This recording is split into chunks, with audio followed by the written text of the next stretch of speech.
Okay, and welcome back to the 5th Annual International Day of Protest Against Hereditary Religion.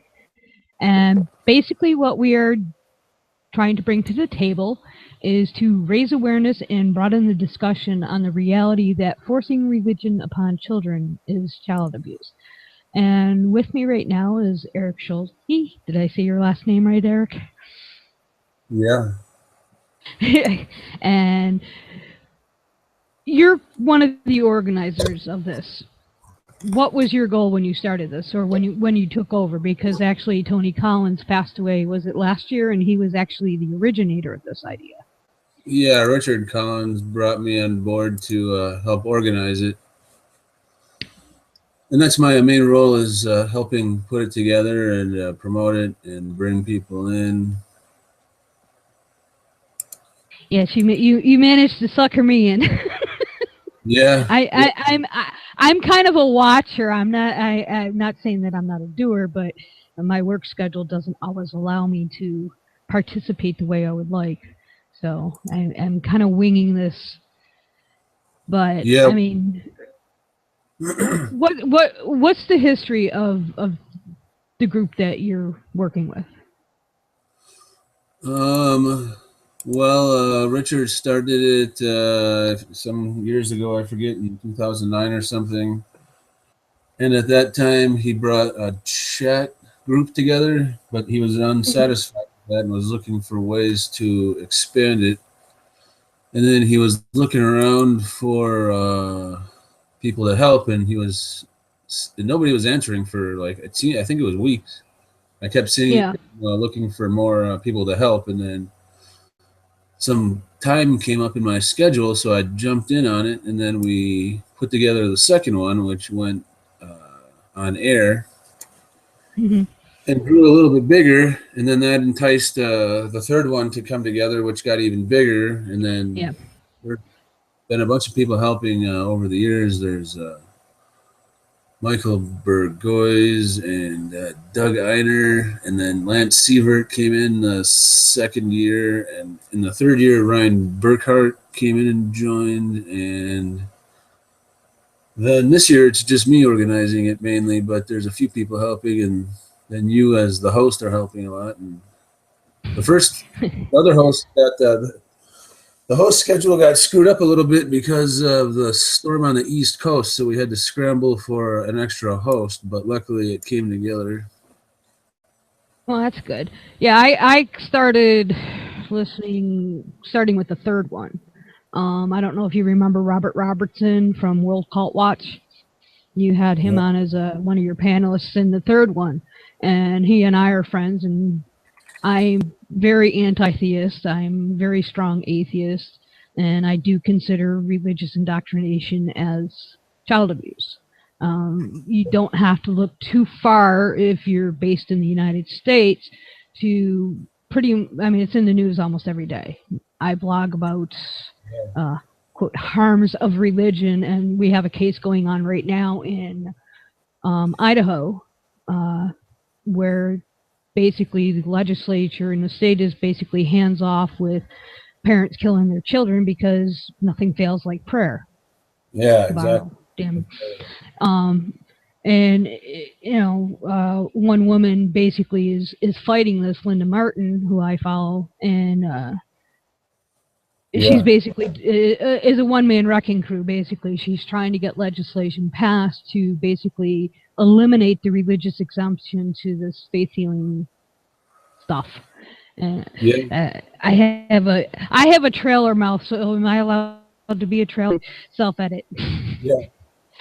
And those are the kinds of things that we follow to learn from. Like we'll Well, I check mean, out what's happening in a case like that, and if they make any progress, then we pick up on their tips and try to move forward from there.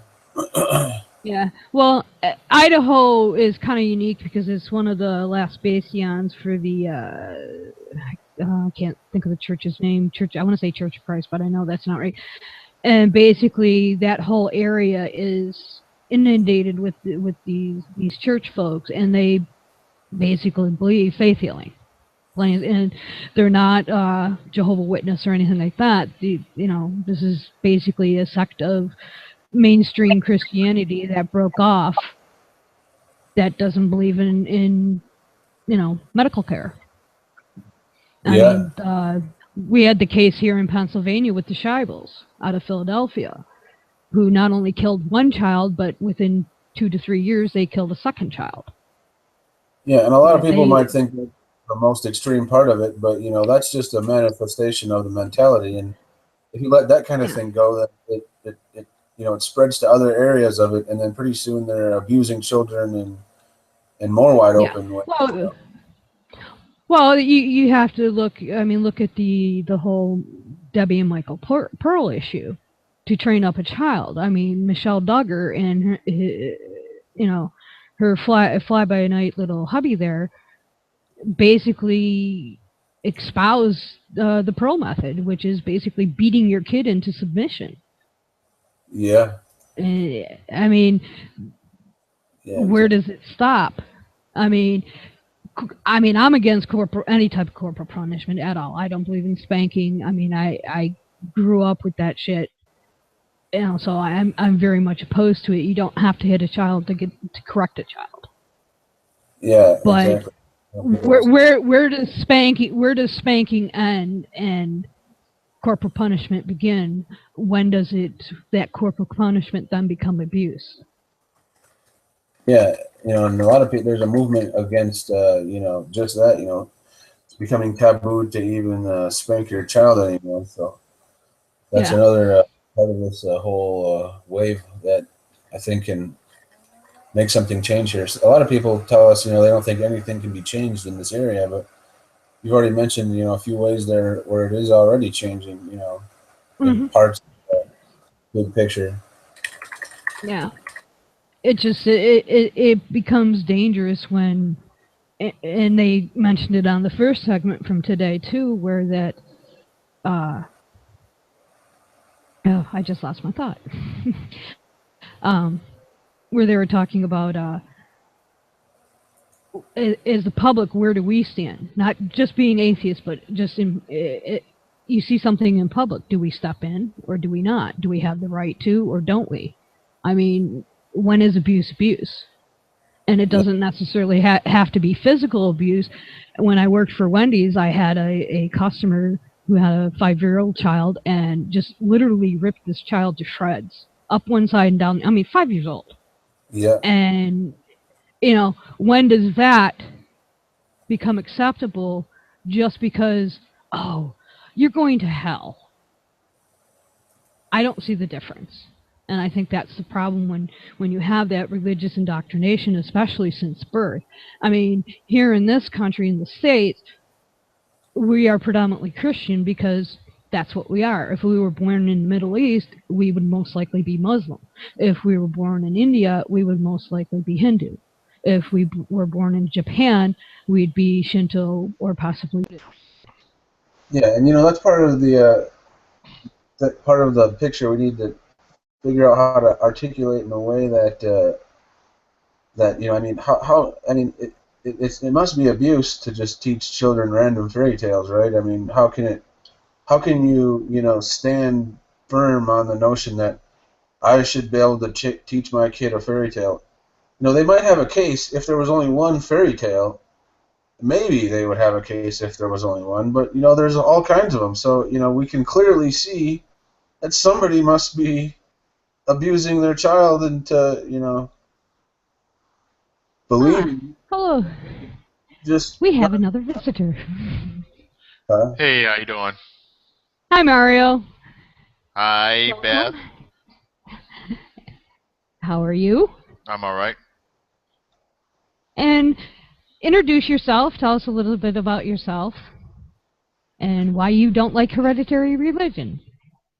Okay. Well, my name is Mario Stanton. Let's see, I'm a paramedic firefighter for the city of St. Louis.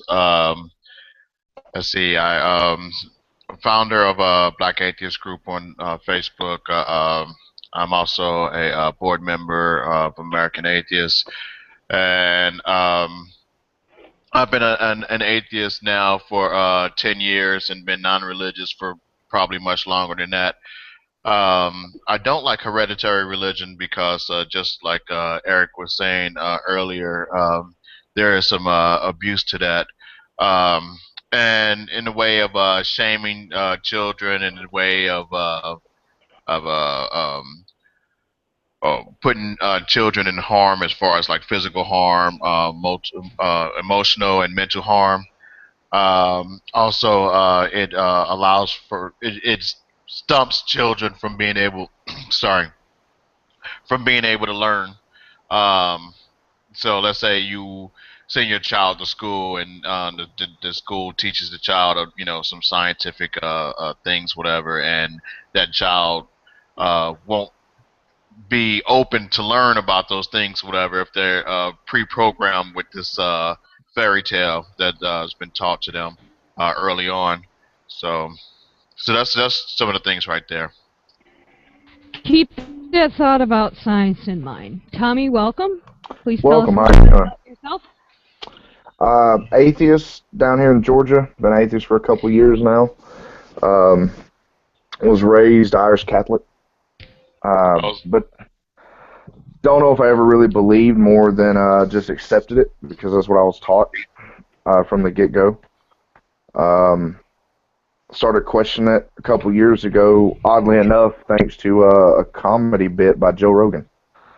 Okay, yeah, you had mentioned that earlier, and I missed Yep. part of that, so I might have you repeat that. Yeah, no problem. It's a Noah's Ark bit. If you haven't heard it, I'd suggest going to check it out. He says you could tell the story of Noah's Ark to an 8-year-old retarded boy, and he would have some questions.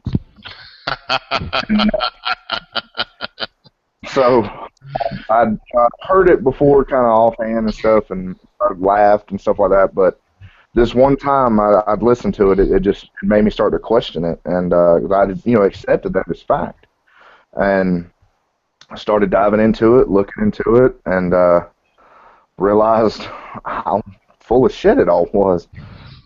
And then I went from there and just dove as hard as I could into the science side of it, evolutionary biology side of it, and Hitchens and Harris and Dawkins and Dennett and all them, of course, like all of us, I'm sure, have read. Just showed me, gave me the answers. I guess I wouldn't say showed me, but gave me the answers I was looking for. Okay, and Jeremy, welcome as well. Oh, it's nice to see everybody. Yes, my name is Jeremy Smith. It's good to be here. Lifelong atheist. Oh, go on. Okay. I'm sorry to No, interrupt. I was going to say, fill us in on your background. Okay, yeah. Lifelong atheist. My parents were agnostic. They raised me to check out everything I could, and they encouraged me to go to church with all my, neighbor friends and school friends. And honestly, their goal was probably just to get me out of the house so they could have some grown-up time. But the result was that I went to different churches and saw what everybody believed, and I was an outsider. I wasn't obligated to take part or believe in what they did. I was just there to observe. And I went to Sunday school for some weeks in a row with a neighbor. What everybody believed, and I was an outsider. I wasn't obligated to. We got an echo going on. Or to believe in what they did. I was just there to observe. And I went to Sunday school for some weeks in a row with a neighbor. What everybody believed, and I was an outsider. I wasn't obligated to. We got an echo going on. Or to believe in what they did. I was just there to observe. And I went to Sunday school for some weeks in a row with a neighbor. What everybody believed, and I was an outsider. I wasn't. At this point, I'm guessing you're an outsider. Yeah. Hello, at the echo. Okay. That happens when people have two windows open sometimes. You got to shut one window. At this point, I'm guessing you're an outsider. Hello, at the echo. Okay, what is happening here? Yeah, somebody's got two windows open. I'm working off my phone. Okay, it seems to have stopped, but who did we lose? It says it's coming from Eric, but I don't know. Okay, I have Eric muted, so Eric, if you need to unmute, let me know when. Okay, this is the fun part of being live. Yes.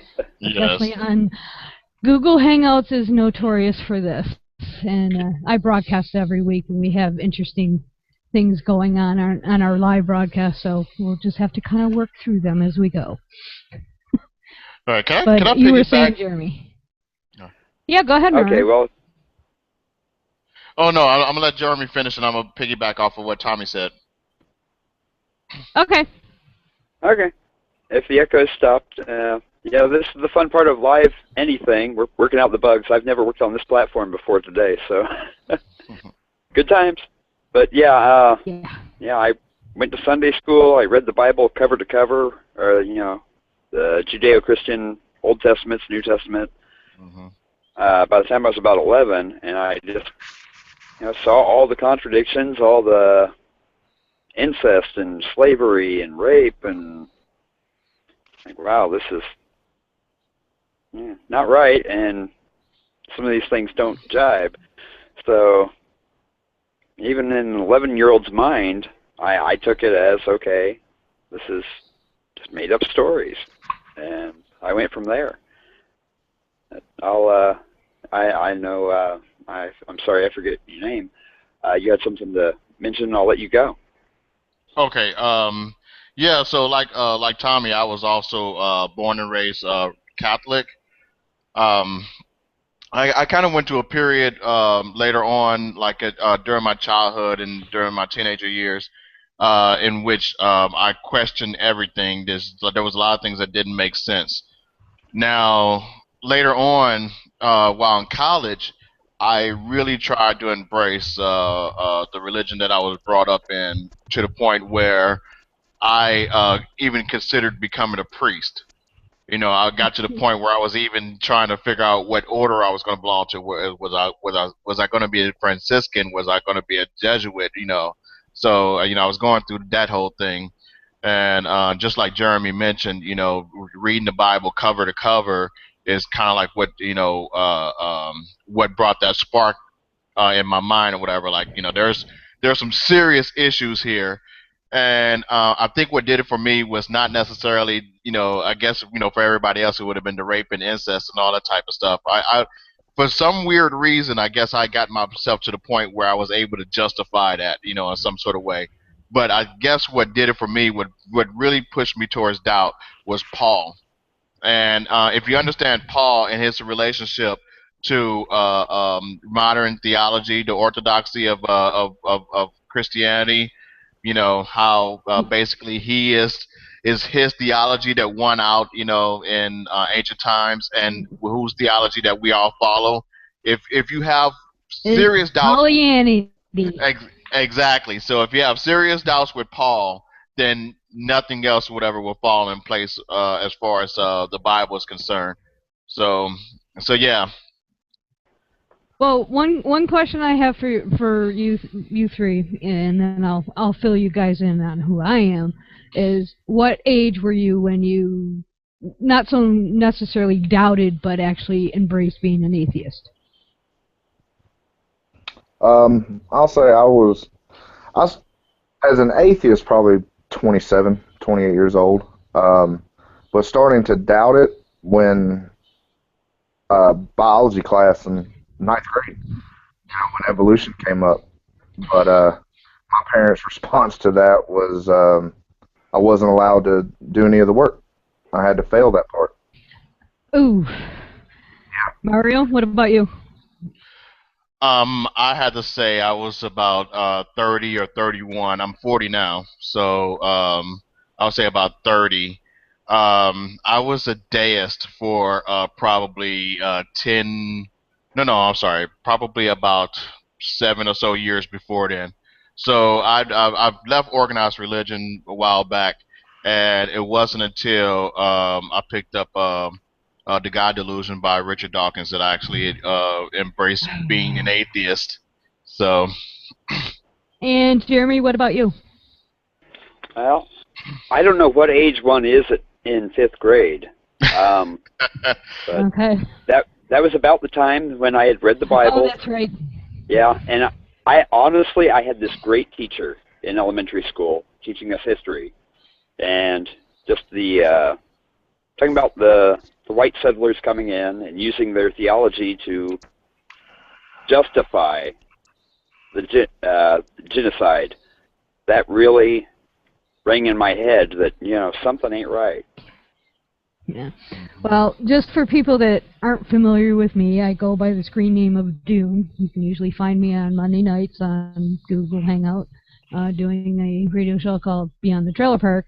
So some of you might have heard me, some have not. But basically, I was born Missouri Synod Lutheran. And just so you know, I do have a few tics. I suffered a stroke in July, so my facial muscles and my neck muscles don't work properly. So please bear with me. I was raised religious. I actually went to college as a Bible and theology major, got 3 years through the program, converted to, I was raised Missouri Synod Lutheran, went to a Wesleyan Methodist college, and converted to Pentecostalism. Pentecostals. Yes, the host. Ah, yeah. Been there, done that. Finger Jesus, steaks. yeah, Jesus camp was a reality for me. And a regret. But I didn't actually deconvert until, let's see, I left college in 86 was my official leave date, but I didn't do so well. I changed majors. I went in as a Bible theology major, came out a psych major and an agnostic, and that was about 1988. I didn't actually admit to myself that I was an atheist until about 1991. It was a 10-year process for me. Yes. So, yeah, for me it started out as doctrinal differences. I couldn't understand why I was raised this way, the Methodists believe this way, and the charismatic Pentecostal movement believe this way, and all of them, and I'm very blunt and open. I am lesbian, I am atheist, I don't hide any of that, and the funny thing is everybody assumes that I left the church because being gay, and it's like, no, actually I had no problem with that, although the church did.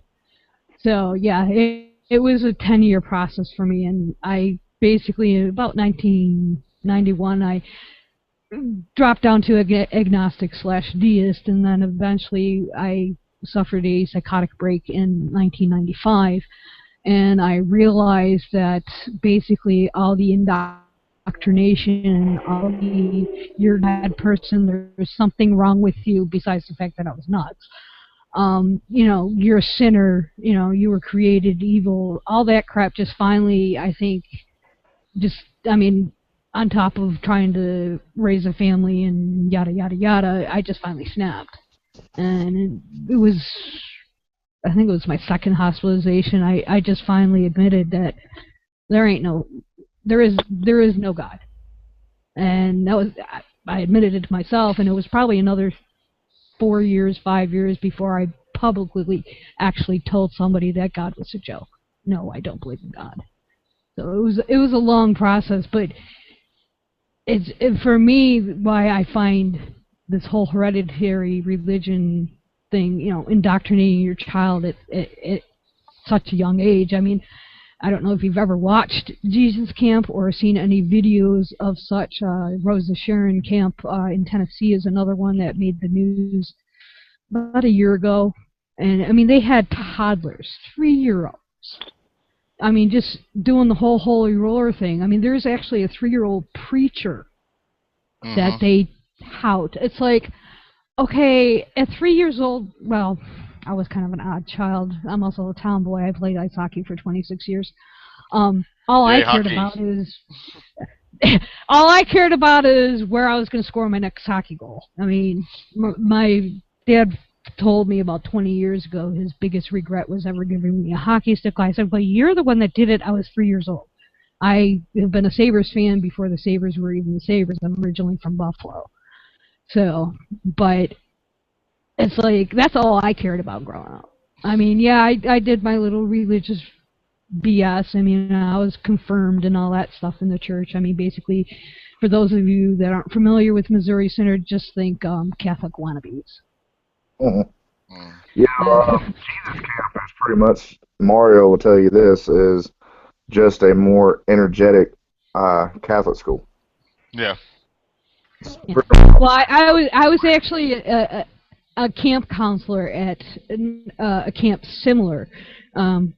It was supposed to be non-denominational, but the church that was in charge of this particular camp was Baptist, and so they didn't go for the whole speaking in tongues thing, but basically what you see in that's what I did to other children. And I remember on another radio show that Atheist on Air with Cash Verstein, he goes by that name now, and he had done a show about what was your biggest one regret that you ever had, and I'm like, being a camp counselor at a Jesus camp.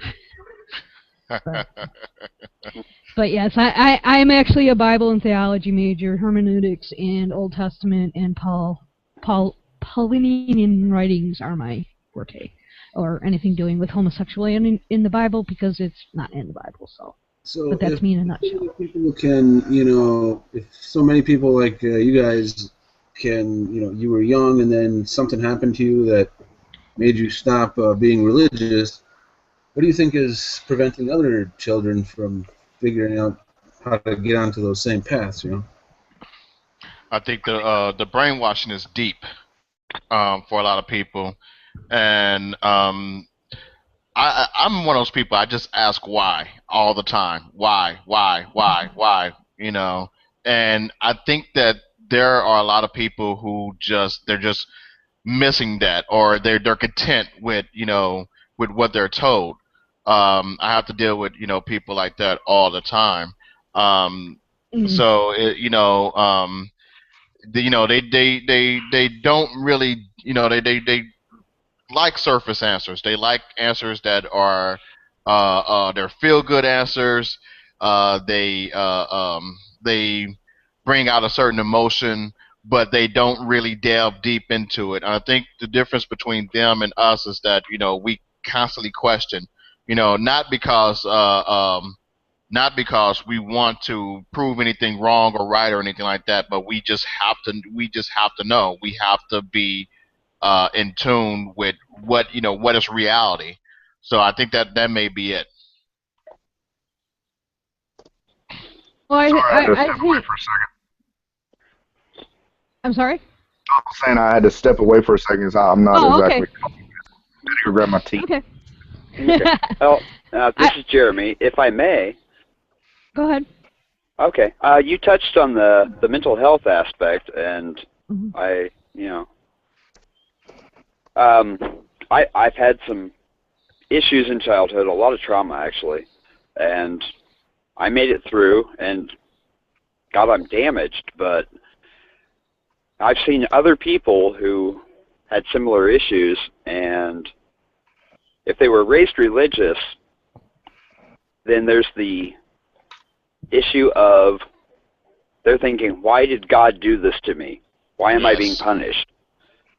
And that just adds an extra layer of undue false guilt and worry, and it compounds the problem in one's mind. So it really does impact a person harder. And I'm not immune to the troubles, but I think having lacked that indoctrination and that thought pattern really helped me, honestly. Well, I think, and you touched on an interesting point. I don't know if you guys are familiar with Marlene Winell. She writes and speaks about religious trauma syndrome.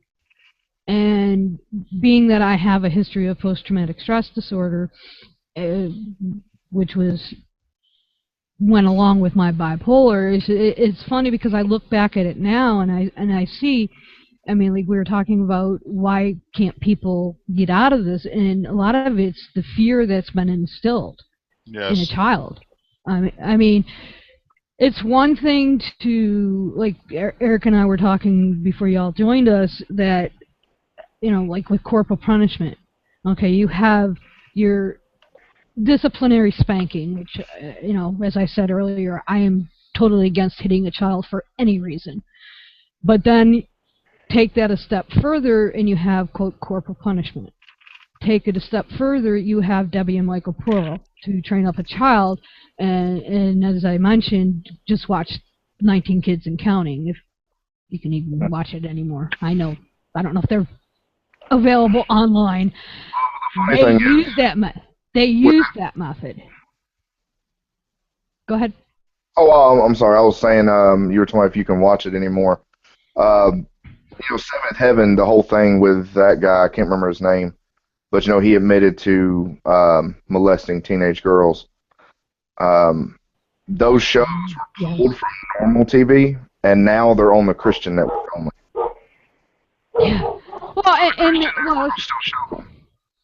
Yeah. Well, it's just like Mike Huckabee the other day. He was confronted by a audience member at one of his little political rally thingies, and she actually asked him point blank, how can you support somebody like Josh Ducker, because he still supports Josh and he still supports the family.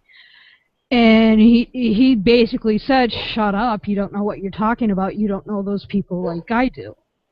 And I'm thinking, seriously, dude?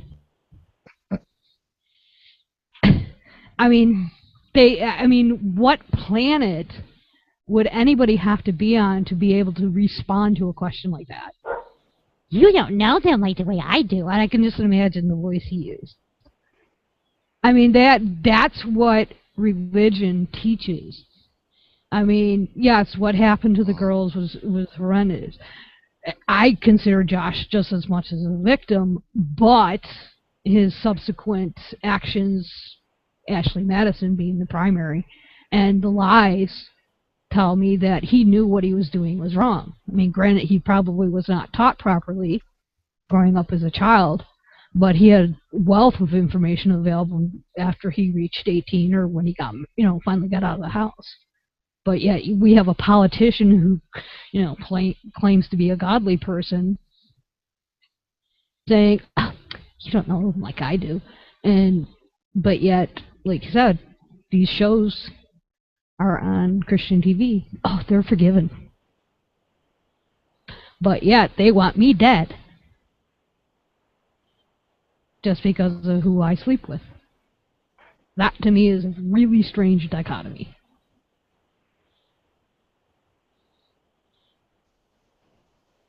It's just all hypocrisy. Yeah. That's it. And it just never fails for them. Yes.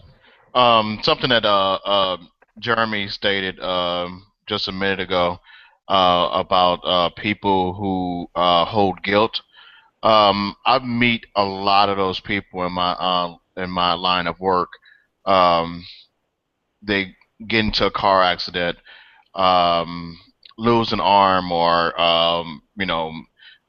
become sick with cancer or something like that, or maybe lose a baby in a fire, and it's like, what have I done for God to do this to me? And I don't like injecting myself or my personal beliefs or personal philosophy onto anybody else. I always think it's people's own way, own their own choice to choose whatever path they want. But I always have to tell them that this, it's not. Don't blame yourself. Don't think about what God has or is doing to you because of this tragedy or whatever.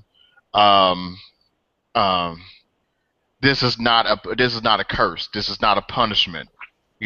Stuff happens.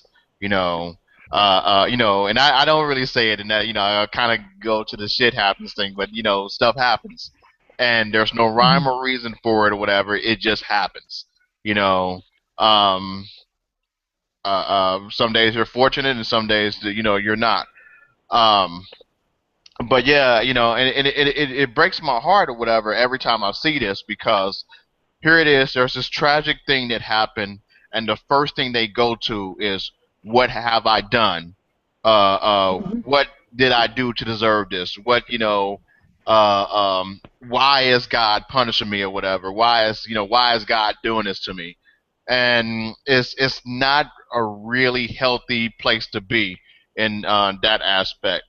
As far as like the whole abuse thing with the Duggars and things of that nature or whatever.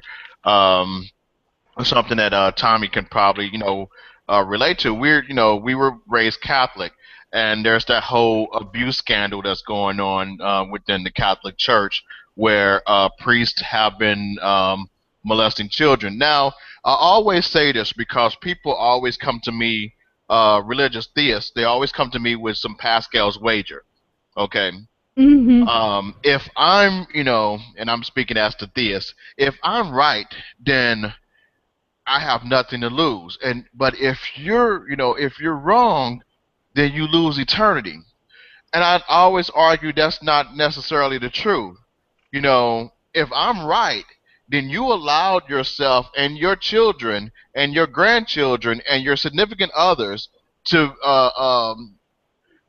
be used by priests, pastors, reverends, whatever you call these people, rabbis, imams, whatever, you know, for some of the most heinous things.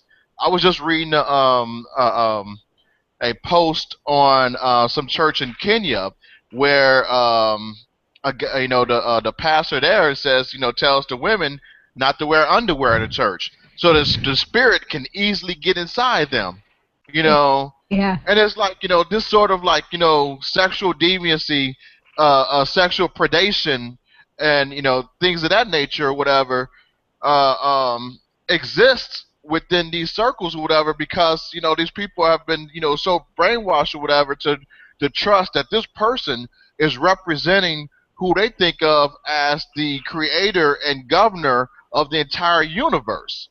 You know, so we see time and time again or whatever in Jonestown, where there was the woman at the Capitol, or even just the women in Jonestown who gave their baby cyanide laced Kool-Aid. You know, the woman in the capital of Guyana slit her children's throats. A horrible, painful way to die. Both of them actually, because at the direction of their charismatic religious leader. So like I mentioned, we got the scandal in the Catholic Church or whatever, that as much as people may like this new pope, he's doing nothing about it. Nothing. I don't hear anything that Pope Francis had done, to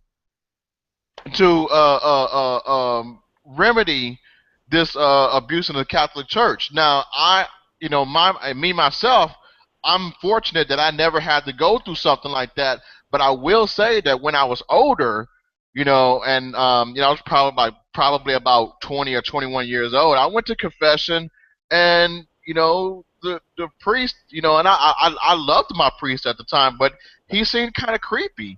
Because like, it's almost like he was like mentally masturbating off of like, my confession, so yeah, so if I felt that uneasy, imagine what would happen if this priest had confession from like a 10-year-old, an 8-year-old, something like that. It may go further, because there's just this whole uh, uh, um, subordinate superior relationship, and then there's maybe this code of silence or whatever. Maybe they may be tricked into like, okay, well, as a part of your penitence or whatever, you have to, I don't know, perform fellatio or something like that. So I mean, it goes deep. It really, really goes deep, and it's sickening. And I don't understand why people don't see that. Why people refuse to see that aspect of it. We had just to give one more example, there was a scandal with Bishop Eddie Long in Atlanta. He's a megachurch preacher.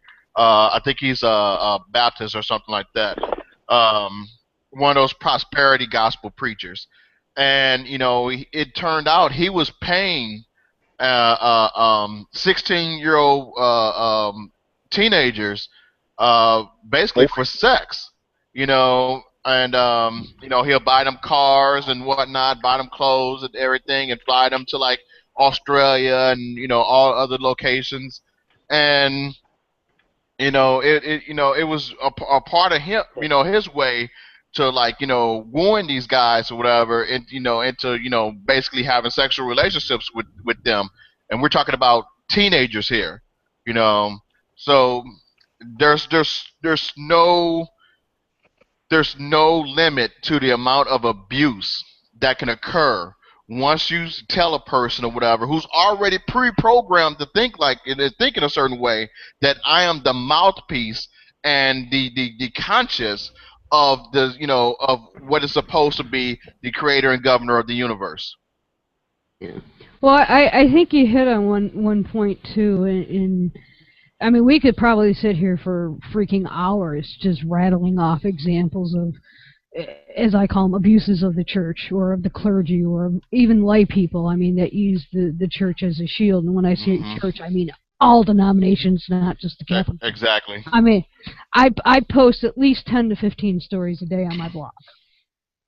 But how do we fix it? And we kind of hit on it. They hit on it in the first segment as well. Science, education. How do we? I mean, where do we start with it? I mean, is it something we need to start within the schools? I mean, for me personally, I have a utopian vision that religion will be eliminated altogether. There will be no such. If you want to practice religion, fine, do it inside your own home. That's it. No churches, no mosques, no temples, no whatever. If you want to practice religion, you do it in your own home. Get it out of the public sphere altogether. But that's utopia. I know that doesn't work. And then, of course, I get accused of not being an accommodationalist, which I'm not. I hate religion. I will admit it freely. But where do we start? How do we change everything that we've talked about so far? Or can we? I don't think religion will ever be fully eradicated. Like Voltaire said, if God did not exist, it'd be necessary to invent him.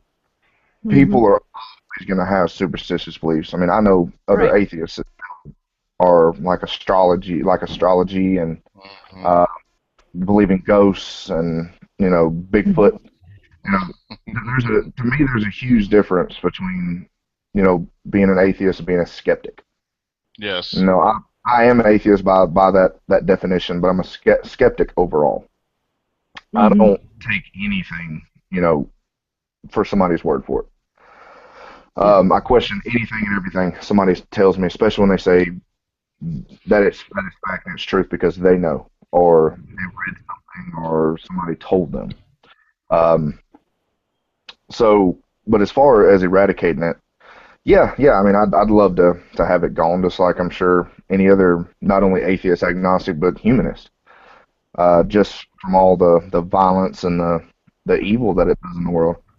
But I don't see it going anywhere. And as far to start, I think we've kind of on that path with now that poll that came out of Iceland that 0% of people under the age of 25 believe in creation. That as far as biblical creation, nobody does. But as far, I don't think we should teach it in school on the atheist side either. I think religion should be taught in schools as like an elective. I think it should be taught, but all religion, not any particular religion. I think if you teach all religions, let me take a step back here. We have to teach kids not what to think, but how to think. Give them the tools for critical thinking. So you teach them those tools for critical thinking, how to be skeptical first off, then teach them science, which we already do, and then teach them about all religions through culture and anthropology. And with those critical thinking skills, they should be able to deduce for themselves that every human culture has had their own religions and still do today. Yeah, I agree with Tommy. I am an atheist. I'm also a skeptic. I'm the same way as he is. I don't take anything at face value. Um, I'm also a secular humanist. Um, and the reason why I have to mention that or whatever is because not all atheists are secular humanists. Mhm. I've met some atheists that probably are sociopaths or whatever. But yeah. So but no. I know atheists who are I Trump supporters. yeah. So I I don't believe that that religion can be totally eradicated as long as you have two main things. The two things that religion feeds off of is death and ignorance. Okay, so when I would say death, I mean the fear of death. So ignorance and fear, on a more broader scope, whatever. But in particular, the fear of death. No one wants to think about dying. No one wants to think about, if what happens after death. Now, I personally believe in oblivion, but that's my personal thing or whatever. But there's many people that's like, hey, what happens? And for some people, oblivion scares them. The fact that I don't exist anymore or whatever is a scary thing. So as long as you have those two things, religion is going to feed off of those two things. Ignorance and fear. Now, how do we combat? We can't necessarily combat fear because that fear is always going to be there, but we can combat the ignorance. Okay, so how do you combat ignorance? Now, on specifically, a lot of people say science. Okay, now the thing is, whatever. Me personally, I believe that you can't necessarily combat religion with science because religion is the antithesis of science. Okay, so what do you have to do? Whatever you have to knock off every pillar or whatever that religion stands on philosophically. So I think that a more philosophical, well-rounded philosophical point of view or whatever will defeat religion um, um, more so than whether or not you subscribe to evolution or something like that. Because as a Catholic, I was able to marry evolution and the Bible together. That's what Catholics do. Nowadays, because the Catholic Church has has embraced evolution. And has Mhm. gone away from the whole like biblical story of creation or whatever, and they basically teach it as metaphor. They The say, Pope, okay, well, if you want me to, I'll have evolution taught as dogma. yes. So so yeah. So you have to in my point of view, there has to be a teaching. Just like Tommy said, you have to teach people how to think critically. And I think that there's two main branches or whatever that can teach people how to think critically. I think philosophy, because you have to in philosophy you have to come up with a premise. A A, B, therefore C. A, B, therefore C. Or A plus B, therefore C. All right. And then, applied mathematics. You know, now a lot of people don't think of numbers and logic being the same or whatever, but you have to, 2 plus 2 will always equal 4. 2 plus Not the X Bible equals. says it. I was just gonna interject it. There's a preacher in a video. Yes, questioning Uh, Darwin from HBO. He said if the Bible said 2 plus 2 equals 5, I would yep. not question it. I would just Yeah, try to. Yep. yeah, yeah. Yep.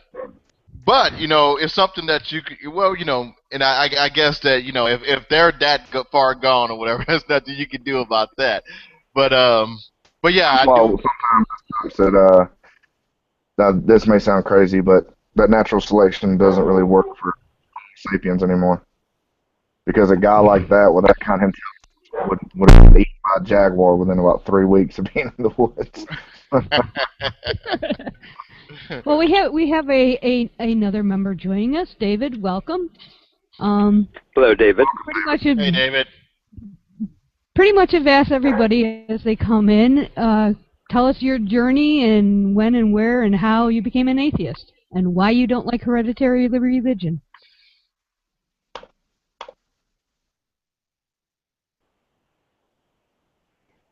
Oh, David? Okay.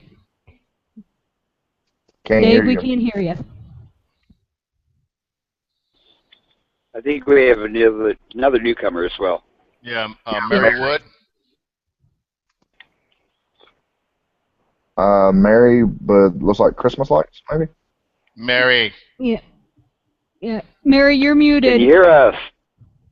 Yes, I can hear you now, now. David. Mary, your mic is muted. Can you unmute yourself?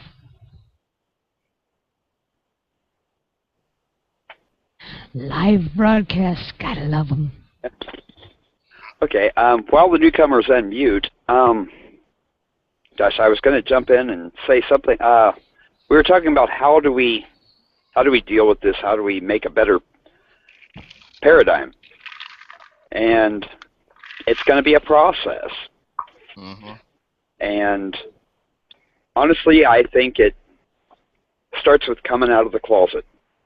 Yes. There are so many atheists, and we just go along to get along. When we're in a group and they want to pray, we'll hold hands, and maybe we won't pray out loud, but we'll participate. But we need to be more out loud. I do not believe in this. I'm here to help. I'm participating in whatever this community thing is or this volunteer service, but I don't believe in any gods. And be out loud about it. I get cynical. I'll when I have a bunch of friends, you know, we get together or something, and they all want to hold hands and pray for dinner. I'll start saying Odin's prayer. Mary and David, let's try again. Okay, why don't one solution might be to close out the window that you're in with the Hangouts and rejoin. See if that sometimes Google has a lag. If you want to try pop, yep, there you go. And David, you try it as well. Nope, can't hear you. Try dropping out of the Google Hangout and then rejoining.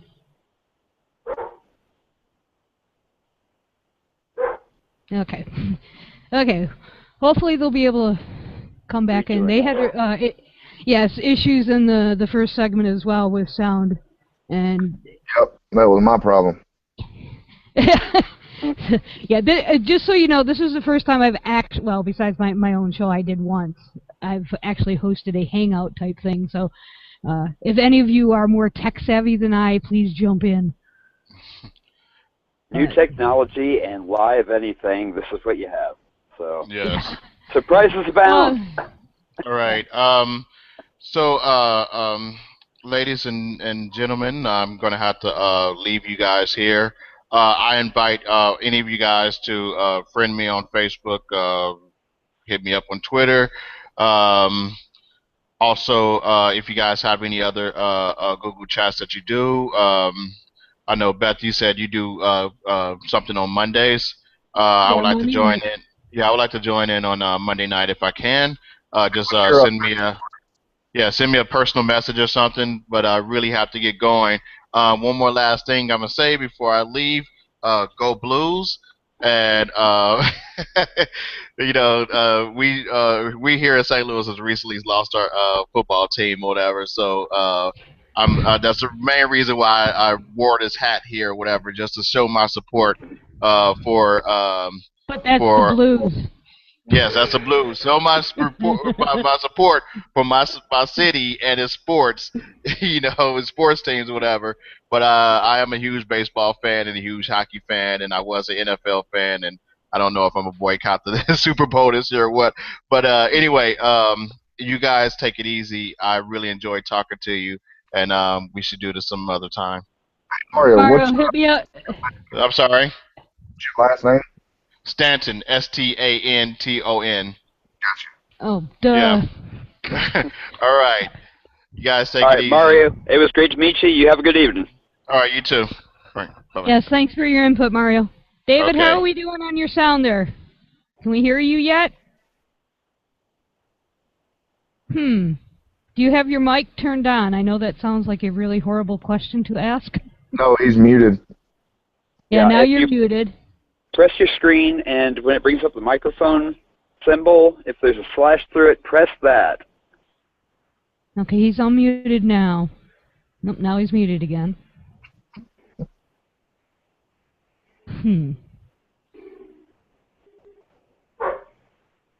I know the feeling. I was so aggravated with that earlier. Yeah.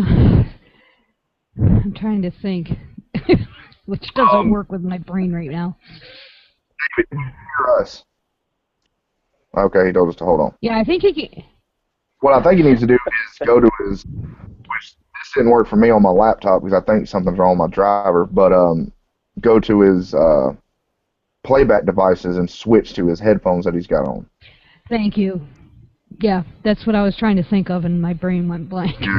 We will make that suggestion when he comes back. But Oh. You're buffering, Beth. Badly. Yeah, you're badly.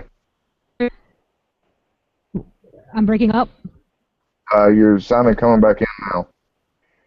Okay, yes, my ISP is not There you go. friendly. I was going to say, Jeremy, what's your take on the remedy issue and what we can do and how we can combat it? Oh, okay. Back on that topic. Well, it's a matter of, as I started saying, atheists coming out of the closet, admitting who we are, that, I'm sorry we don't believe in this stuff, but we can be good without your God. And then it goes to the voting booth. It's a matter of getting the young people registered to vote, because religion as a paradigm has been a great control mechanism and a great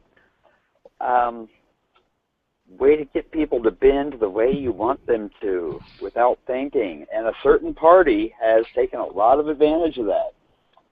But politics aside, getting young people registered to vote and changing the way our governance works. Because the hearts and minds are changing. I am an atheist, but I'm also an ordained minister. I am a reverend minister. I'm happy to perform gay weddings, and I get so much heat for that. A lot of hate mail, lost a lot of friends, but times they are a-changing, finally. Yeah. Well, I think one point that Mario hit on, and he was talking about if you eliminate the I'll call it the house of cards that religion stands on, and it goes back to education, it goes back to science, and if, for those of you that have heard me talk, I rail on this point endlessly, is that think back, what is the pillar of religion? Creationism. I wouldn't necessarily say that's the pillar. Well, if you think about it, if you eliminate Genesis 1 through 3, the whole creation narrative and the subsequent fall, what else do you eliminate? You mean original sin? Yes. But you eliminate that whole. Tell you. Guilt. But I mean, what I'm thinking is, what I would think the main pillar of religion that they get people is, what is the one thing that any religious person always tells you? Jesus was there for me, or Muhammad, or what have you, was there at my weakest time. So they prey on the insecurities and the weakness. But if you eliminate Genesis 1 through 3, guess what else you eliminate? The need for Christ. Well, yeah, if you don't have Adam and Eve, you don't have original sin, therefore you don't need a savior to save you from those sins. And that is the crux of the religious right. That's why they fight, and Ken Ham has actually admitted it in print, that it comes down to biblical authority. Without the creation story, they have no biblical authority for the whole of the religion. You eliminate the creation story, you eliminate original sin, you eliminate that, you eliminate the need for Christ. The whole house of cards comes tumbling down, and that's why they fight so hard for creationism in school. And that's where education and science education and critical thinking, I mean, come on, Texas outlawed critical thinking in their schools in 2012. It's part of their platform. If they And got that's why I elected. was talking about politics, because Yeah. the school boards, when they go Republican, especially in Texas, because they control the textbooks, they add the creationism. Yes. And, Yeah. you know, like you were saying, it's the Genesis is, it's a three-legged stool, and you saw that Genesis off, what do you have? Yep. The rest. Yep. The Well, rest falls but into if you start Genesis off, then you'd probably just lead people towards another religion. Like Carl Sagan said, every human culture has a set of creation myths. Yes, I mean there's over 3,000 of them. I mean, So you got to. A lot of people don't realize there's over 10,000 religions currently being practiced right now. There's actually in all of humanity over 40,000, but about 10,000 are still being practiced today. Okay, of those 10,000, there's over 3,000 different sects Of Christianity. Yes, I mean. I went through 3 of them. It's like, and as I said, I mean, one of the things that killed me is that the dogma is different. I mean, I'll use Kim Davis, the recent gay marriage fiasco. She's a Seventh-day Adventist. She doesn't believe in the Trinity, but yet both Ted Cruz and Mike Huckabee were cozying right on up to her. Well, in her church, they're evil because they believe in the Trinity. Same thing with Liberty Counselor. They're cozying right on up to her, but she doesn't even believe the same way they do. I mean, how do they justify it? You know, it's like, but Liberty Counsel and Alliance Defending Freedom is a whole other story. But I mean, it's get that crap out of, teach all these religions in school. Yeah, let's sit down and do a curriculum for 3,000 plus different religions, or Christian religions. See how, see what. A little high to me. I didn't hear you, Tommy. I said, why does that number seem a little high? I thought it was like 1,800 different practicing Christianity denominations. I'm worldwide, not just in the States. Oh, worldwide. Okay. Yeah, I'm sorry. I should have clarified. That's worldwide for the 10,000 as well. Gotcha. Okay. I'm thinking this U.S. Well, yeah. I mean, you got to realize there's over 1,800 versions of the Bible, and many stories that weren't canonized. Yeah, the Ethiopian Bible still has them all. Yeah, I'm specific. English translations of the Bible. There's over 1,800 versions. I mean, it's like, okay. I mean, and if people actually looked at the history or taught their children, even better, the history of how the Bible came together and how the translators interjected their biases into these Bibles. I mean, the word homosexual never was in the Bible until 1957. Between 1958 and 1955 and 1958, the word that is now translated as homosexual actually meant soft or effeminate. You can take that meaning all the way back to John Tyndall. It wasn't until the Red Commie scare of the 50s that the meaning changed. Yeah, under McCarthyism, that's also when we got God We Trust on our money and under God in the Pledge of Allegiance. Yep. Yeah, most people, I remember like it was in the 70s. I think it was 71 because I remember the stink over Madeline Mary O'Hare with the pledge issue. And I remember when my school was like arguing over which version of the pledge to say. And it became so rote that we say the pledge that it currently stands most people don't even realize there actually are 3 versions of the pledge. They don't know the history of it. Well, Just that goes like back people, to teaching our youth Mhm. to be critical thinkers, and then Mhm. teaching about world religions. Exactly. I don't think, I and I mean, need to say this because I'm a huge science advocate. I mean, if you look at my shirt, Neil deGrasse Tyson and Bill on it, I mhm. don't think science is the end all be all. No, it goes back to being able to think critically. Yeah, You eliminate that, I mean, I'm in my 50s, and I'm just now getting a full grasp on evolutionary theory. Even though, I mean, granted, I went to a Christian college, but it was one of the best schools in the country for pre-med, so they taught, quote, real biology. And even going through that, I'm still baffled. I mean, I'm like, oh, I'm like a kid in a candy store, learning all this stuff. I think Christian schools do teach evolution, but it's more micro than macro.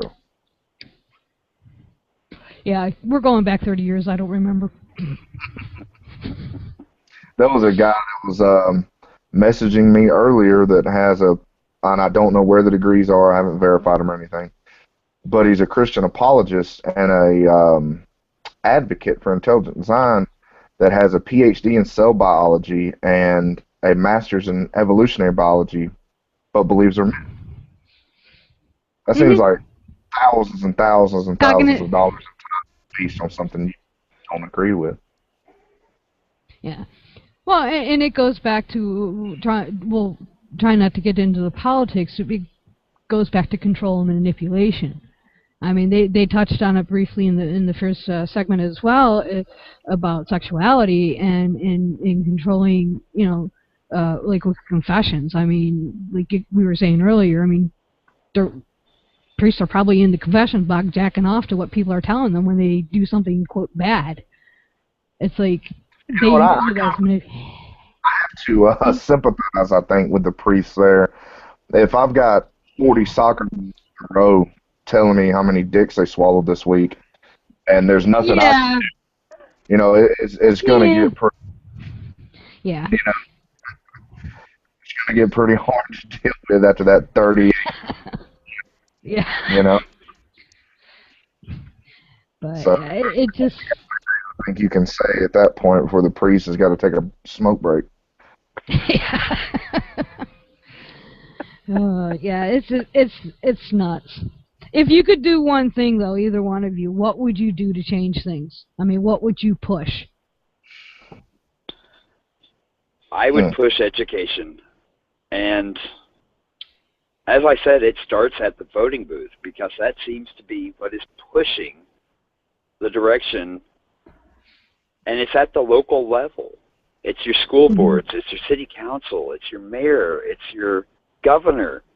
I mean, small to 15% especially solution, the they school call it. boards, because they are the ones that are pushing evolution and abstinence only and no sex ed, and it's stifling our young people.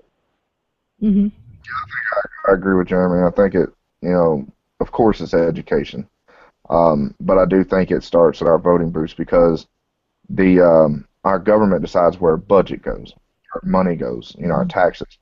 And if they can cut off certain parts of education, then those are less funded, which means less students are going to be able to learn about it. That's why one reason I like Bernie Sanders. When Jimmy Kimmel asked him, did he believe in God? He said, I believe he said, I'll tell you what I believe. I believe we're all in this together. And that we've got to change things. And, I'm so surprised, and I kind of hope no conservative candidate that's running comes across this video, but I'm surprised nobody's attacked him on it because They did, but they kind of dropped it because I think they're beginning to realize that people are getting sick of the bullshittery that they're pulling. what Ted Cruz said, I think I've seen it on Facebook today. I don't know when this was said, that he's a Christian first, then an American, Yesterday. then a conservative, and then a Republican. That should disqualify you from even being able to run. Period. Yes. But I don't. I'm one of those people. I don't want an atheist in the office. I don't want a Jewish person in the office, a Christian, a Muslim, a Taoist. I don't want none. I want somebody that's a constitutionalist. I want somebody that adheres to our Constitution and the values that's within it. Don't bring any of your positions to it. You know, just leave all, especially if you're religious, leave all that nonsense behind because it does not matter. You're dealing you with don't need. Mm-hmm. Which I think the way our Yeah. politics is set up now is absolutely ridiculous. Yeah. Well, it goes back to what they call the 15% solution, and basically you both have touched on it with the politics. Is they start at the local and regional and state levels by getting these theocrats elected into office, and those theocrats then control the state and national, and then it works its way up. When you get, I mean, this is actually a plan that they started back in the 80s. I mean, I'm trying to pull up the document now, but of course my computer, here we go, is being slow. And they actually say, while most people are watching at the time, they use Falcon Crest as the example, we're gaining these offices. And basically what it is that they count on only 15% of the voting populace to actually go out and vote. So where I live in Pennsylvania, which is a very small town, it's fully Republican,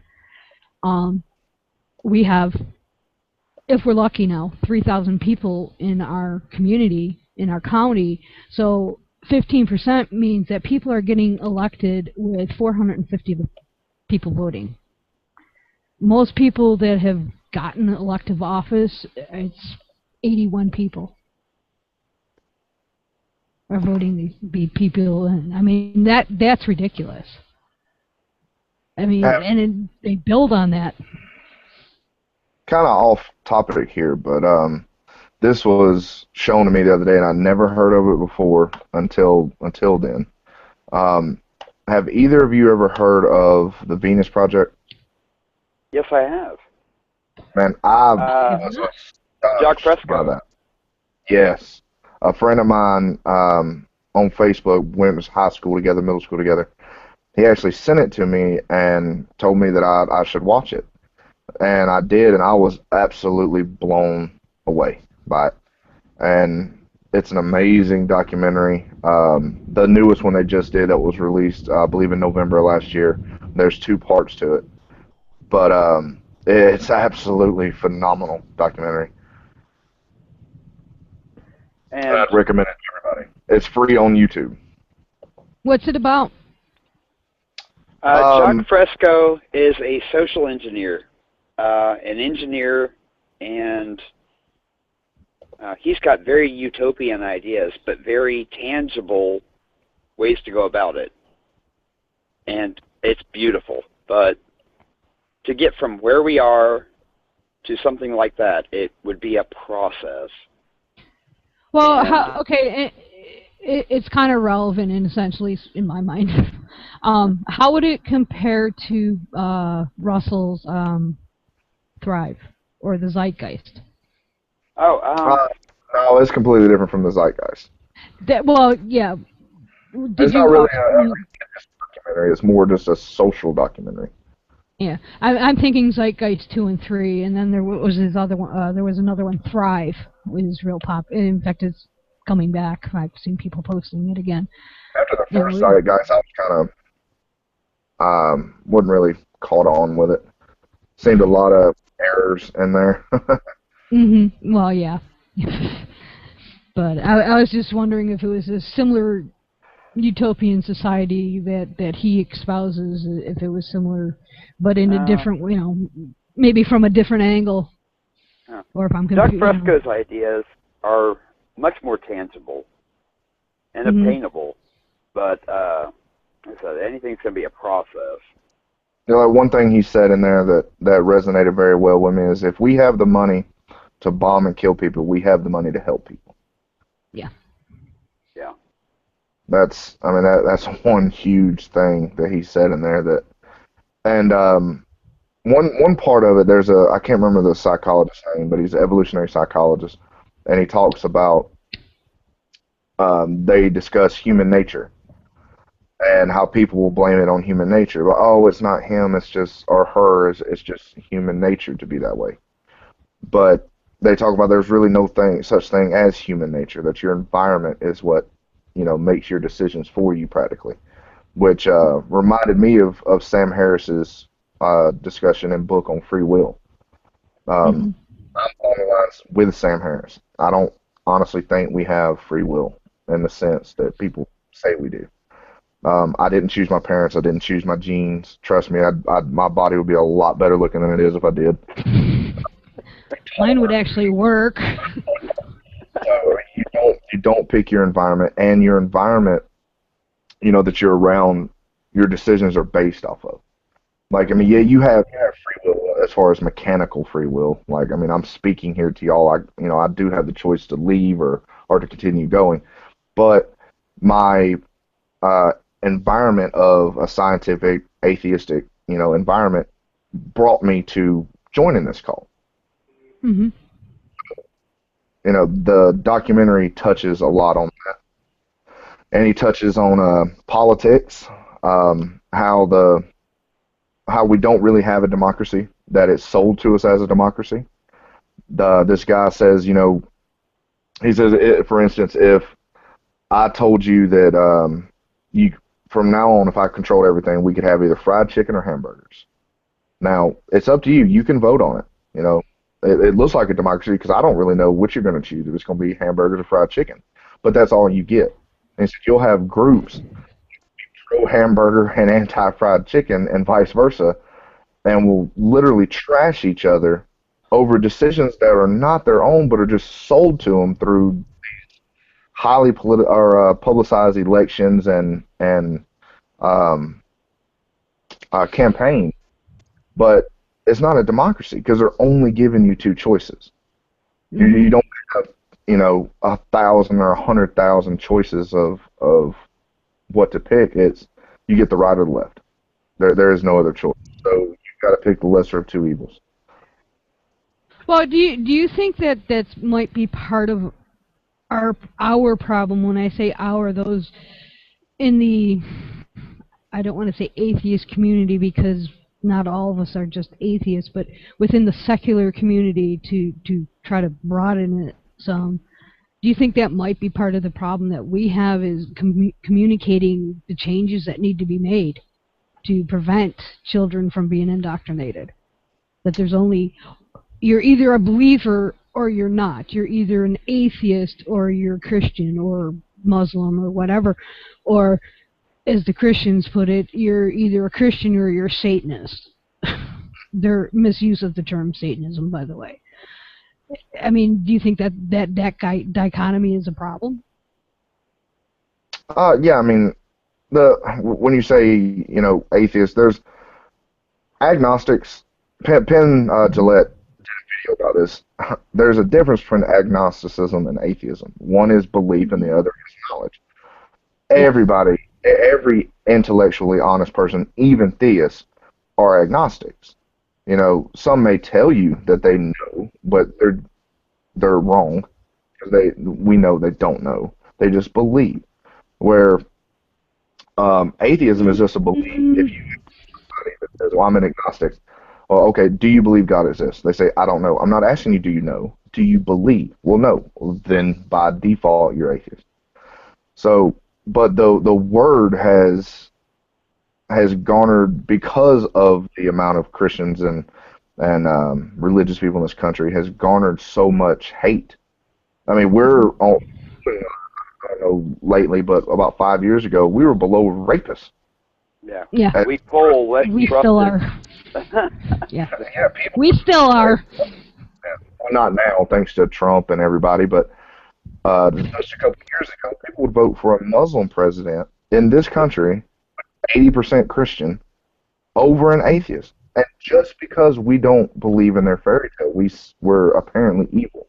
And as far as being, worshiping Satan, I had a aunt of mine told me the devil had me by the balls, and I was, no, that's part of your Christian mythology too. That, I don't believe in him either. Even though, if I'm honest, if you actually, read the Bible at face value, he's the hero of the Genesis story. Because God didn't want us to eat from the tree of knowledge. He wanted us to be blind, led sheep, and he told us, you can eat from this tree of knowledge. You can know right from wrong for yourself. Yeah. So, but back then, I don't think they were meaning to put it that way. But yeah, I mean, we're labeled as being evil, bad people. But with the age of information today, millennials especially, which I'm a part of, are waking up. They're realizing that, most of my friends are atheists. Now, we may seem like assholes because we question their religion or we criticize it, and, the whole, why can't you just let people believe what they want? I don't know, 9/11? Crusade. I had someone come up to me and said I should put a bullet in my head because I don't deserve to exist. I might have a problem with that. Yeah, I mean, you shouldn't be allowed to.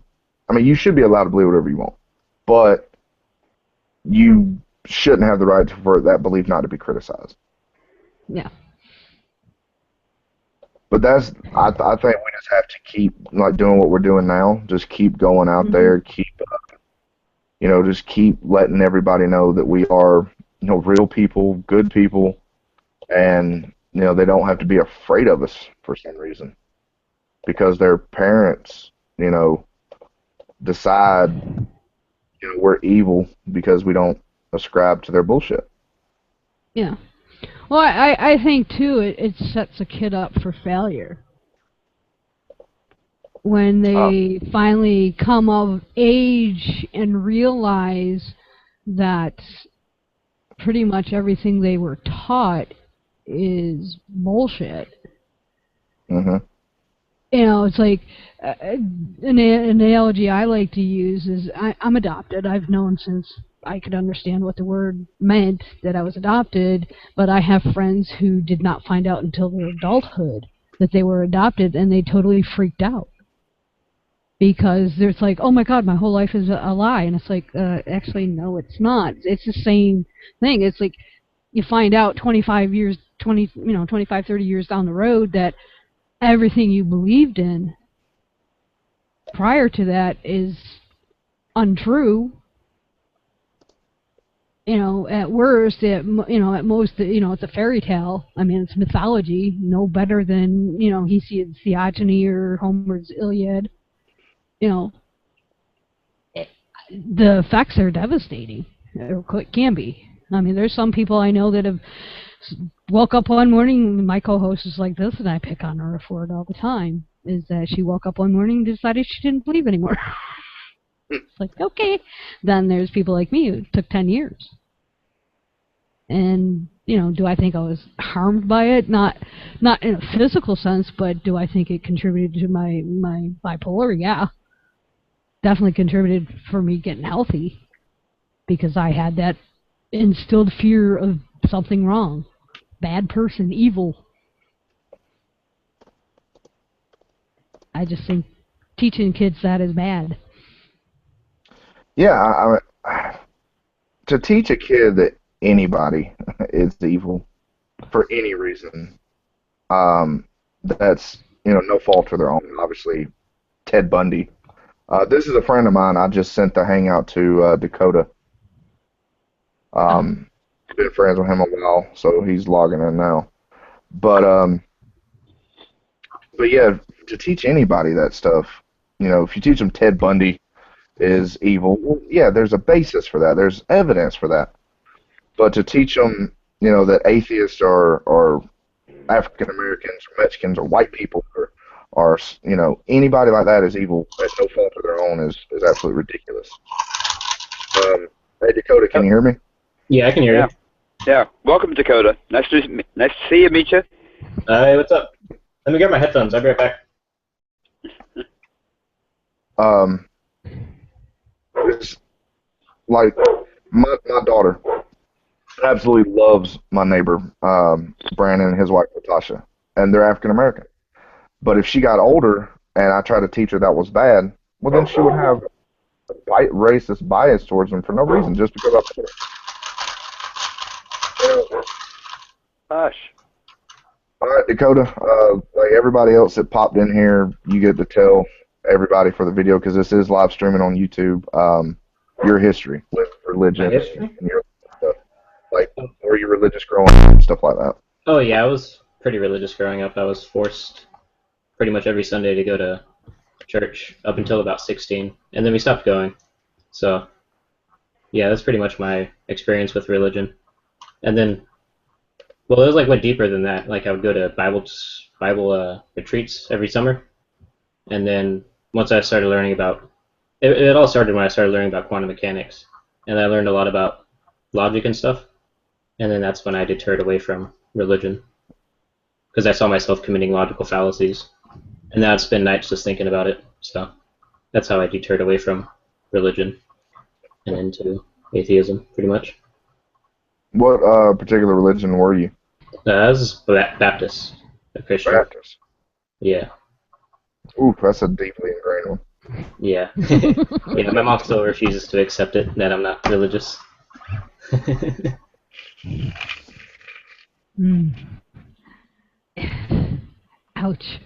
So what are your thoughts on hereditary religion, teaching kids, from the get-go about which religion is true and stuff like that?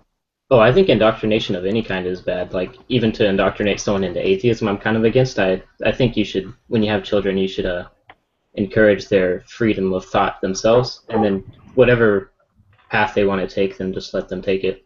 So I'm pretty against any sort of indoctrination. I agree. We were talking about that earlier.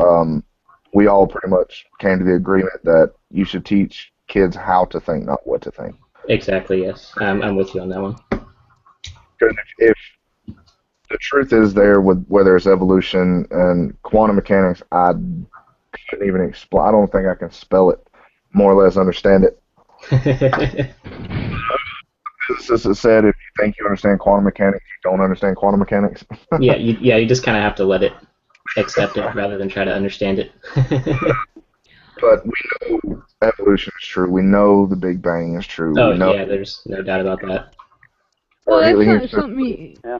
Well, we still wonder where the Big Bang came from, and that could be multiverse theory, and there's questions there. But Yeah, we that's know way what off happened, topic. but before that is kind of where, like, before the Big Bang is a mystery, but we know that the Big Bang and the period of inflation and all that, we know that happened pretty much. what I'm saying is, if as of course we all know it's true, and science knows it's true, if you teach kids critical thinking, they will come to those conclusions. Yeah, exactly. Those are facts, but if you indoctrinate them into that, then you're doing the same thing as religious people do. You're not teaching them the question. Yeah.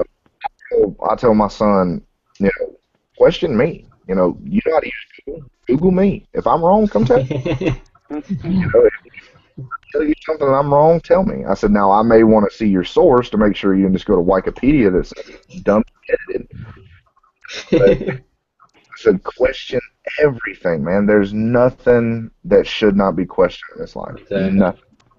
I agree with that. Well, it goes back to a point that was made in the first segment, was that science is not a belief.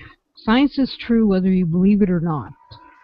It's, I don't remember who had stated it, but basically we don't have any scientific laws or scientific theories that have been disproven.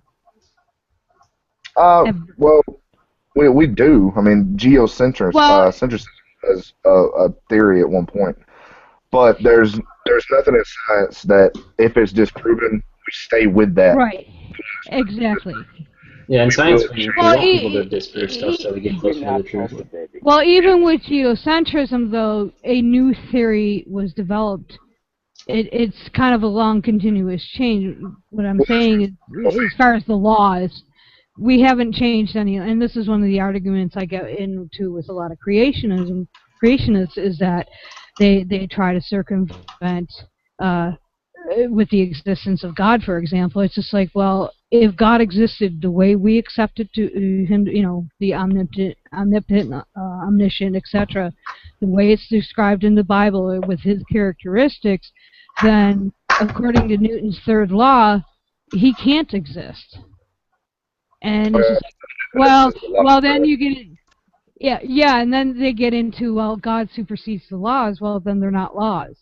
So if you're going to do it, well, what I'm getting is they pick and choose what part of science that they will choose to accept. Well, yeah, I've had that discussion with a friend of mine. If they invoke that God is outside of natural laws, well, then they can't therefore invoke that He intervenes in the natural world. Because if He intervenes in the natural world, then He's bound by those natural laws. Well, now He's not outside of natural laws. So they don't. And that's something. Yeah. As far as omnipotence, my favorite thing to use, and I know Dakota's seen me say this to people. If you believe that your God is omnipotent, can He build a rock that's so heavy He cannot lift it? Yeah. They can't answer that question because it proves omnipotence is a logical fallacy.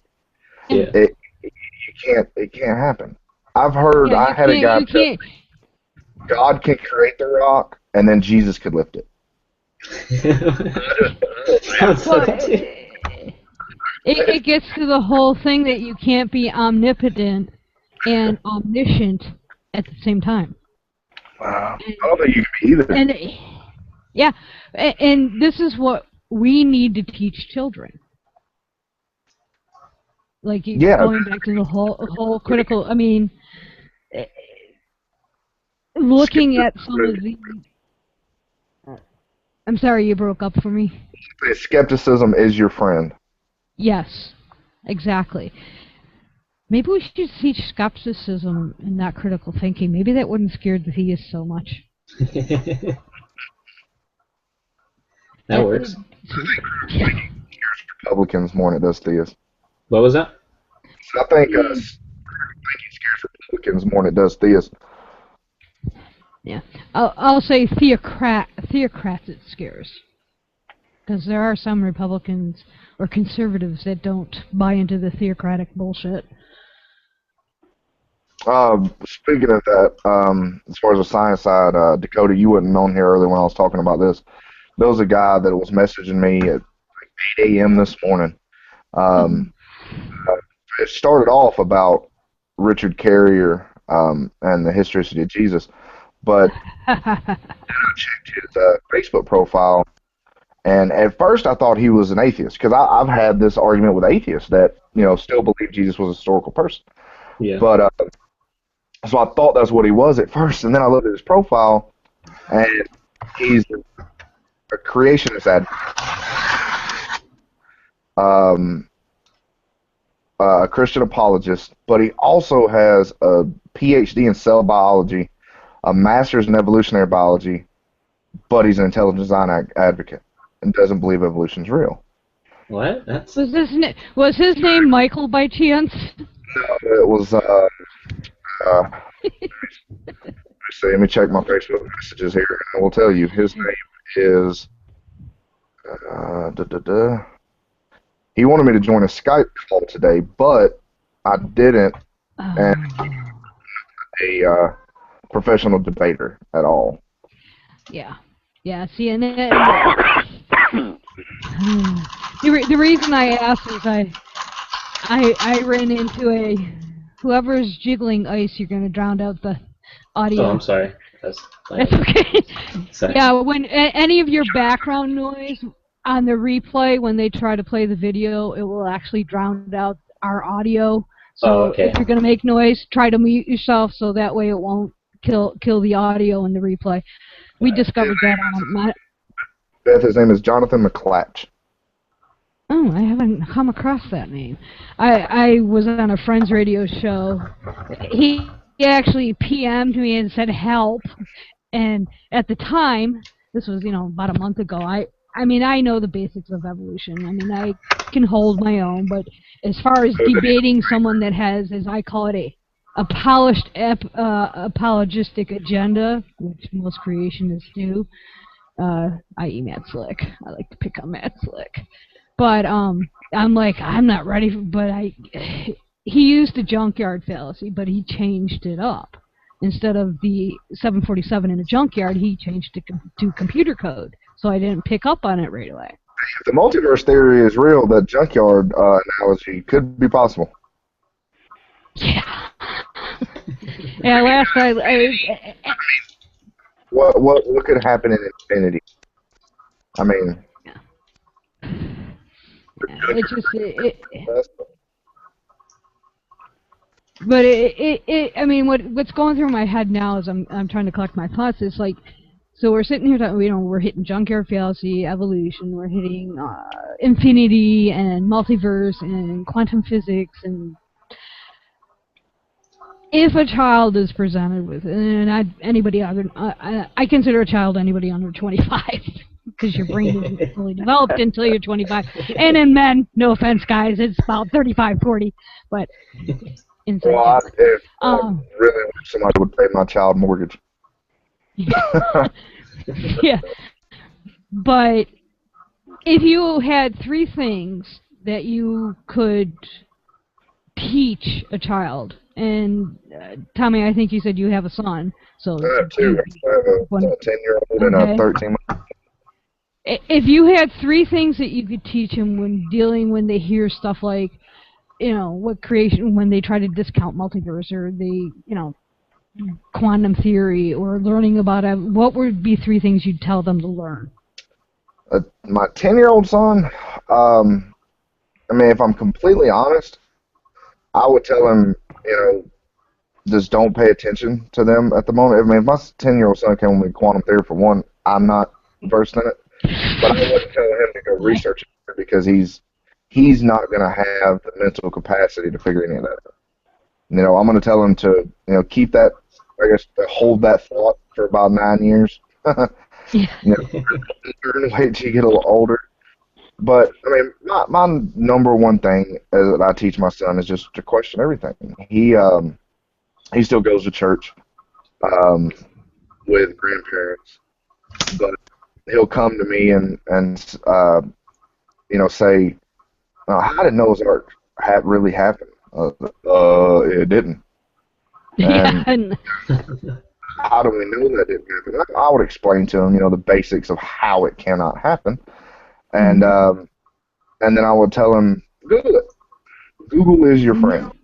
You know, it truly is. For a kid that understands how to use Google, and the thing he'll do is he'll Google something. He'll come to me. He'll read something and come to me and try to get me to explain it to him.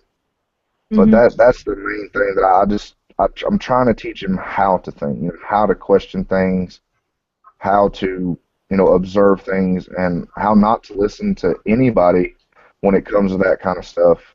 Then, you know, and even me. You know, I don't even tell him, like I said earlier, I don't even tell him to listen to me. You know, well, when it comes to that, if I tell him to clean his room, he should clean his room. But, you know, I mean, you know, I want him to research it for himself, because I don't want him to take my word as authority. I don't want him to take anybody's word as authority when it comes to questions like that, scientific questions or philosophical questions.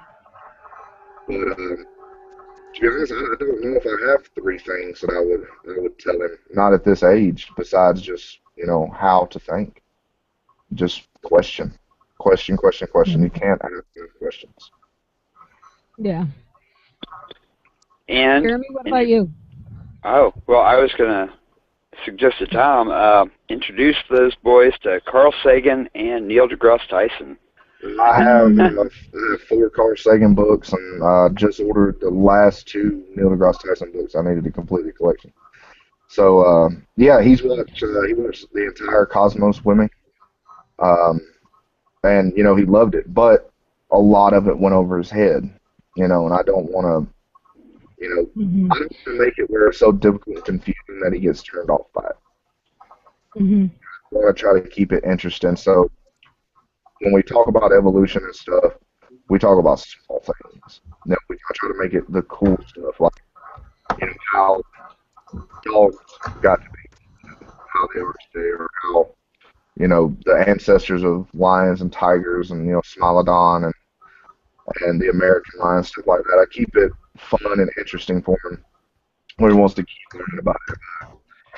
Start, breaking down, alleles and DNA references and speciation and stuff like that. He's just, oh, okay, crazy, I gotta go. Trying to keep it fun and lighthearted. But yeah, he is definitely introduced to them. Okay. Well, the reason I mentioned that, I remember watching Cosmos with Carl Sagan with my dad as I was young, and he may not have understood it all either. But it was something me and him were watching together, and I didn't grasp it all, but it was cool, and it was something that stuck in my head. And down the road, it's still stuck in my head, and I wanted to learn more. Mm-hmm. Yeah, So that's those what I'm kind of hoping. things, you're planting the seed. That's why I like to keep it fun. Because if I keep it fun at 10, he'll think it's fun at 16, 17, when I can really teach him more in-depth parts about it. Yeah, I think that's what Bill Nye did to me. Bill Nye broke my love of science. Yes. And I think we're showing a lot of generational difference. Hold on, I have a Bill Nye shirt. I'll show you later. Hey, I watched Bill Nye. Granted, I was in my 30s. 30. Well, I think too. Speaking of generational, when I left religion, for me, I mean, I envy anybody that's come out in the last, well, since 1990-ish, because I was pre-internet. My internet was bulletin boards and news groups. So basically, for me, it was a very solitary endeavor. And I jokingly say, had Richard Dawkins wrote his book, God Delusion, back in 1986, I probably would have saved 10 years of my life. Because, love or hate the book, love or hate the man, he said a lot of really good stuff in there. And it was kind of like when I did finally read it, which would have been 2005, I think is when I finally read it. I was like, holy shit, where was this 20 years ago? So I think kids today have that, and not just kids, young adults, have that resource that those of us of my generation did not have. And even, I know people that are, a little bit young, 10 years younger than me, that were just at the cusp of when the internet was coming into being. And it's just like, I research when I do research for my show or my podcast segment, it's like I'll spend hours just reading, stuff online that you would have had to go to the Library of Congress to even see, let alone read it. So it's amazing what the internet is, specifically is open up. Our biggest tool today of helping kids break or decipher fact from myth is, they have every bit of information that's ever been written down ever at the tip of their fingers. Yeah. That's unheard of. I mean, I wish I'd have had that growing up. I remember when I was a kid, the only thing obviously I'm 30, so I'm sure I guess two of y'all were around for this, but I remember being a kid in school, the only thing I did on the computer was play Oregon Trail. Plus, else to do, but was to make it across the country and a few pieces of buffalo meat. I go back to Pong. Yeah, no, when I was young, I had an Atari 800 that I had BASIC. I could write BASIC programs, and I had the fancy thing. I could record my programs onto a cassette drive. There you go. Thank you very much, Jeremy. My first computer was a TRS-80. And that was actually the first personal computer ever placed in the White House. Well, I don't but personal computer. I'm sure Dakota remember these. It was those computers that the back of it was plastic, but it was not real colorful. Oh, the really old Macs. Oh, yeah. I think it was a Dell maybe, Was but it like the Dell? back it would be like pink or blue or green or purple. That was You my know, first computer. Yeah. Oh, Apple, I think. Yeah. Yeah, it was the Those Apple. are Yeah. Yeah. Well, I learned computer programming Apple. using a punch card. yeah, Wow. I don't know if I've ever seen a first job when I don't even know a punch. I mean, I get a punch from Fire. I got one of those. If I get so many sales, they'll punch that little card for me. Welcome, Frank. Yeah, hello. I'm just unwinding after work here. Don't mind me. Ah. I came to listen for Oh. a bit. Would you care to share your story about how you became an atheist or in your journey to atheism? I've Or do you always just been an wanna- atheist. So that was easy. Religion wasn't pushed on me growing up, so. Oh, You know, my excellent. grandfather he was a pastor, but he kept his religion in his church, so. Oh, kudos to him for that. hmm What are your thoughts towards hereditary religion and what is, the indoctrination of children? Getting rid of it, abolishing it? Oh, abolishing it completely. Yes. That's my biggest fight on Facebook is all that. I think I've seen some of your postings, Frank, through a mutual I'm all friend. over the place there. Yeah. So, but we basically, have been sharing what we would like to do on a personal level as well as a community level. What would be your ways of changing the paradigm with kids being taught the bullshit they're being taught? We don't have that problem too much here, so in Canada. Aha! No, you don't. There has been issues in Alberta, but not in BC here in the past.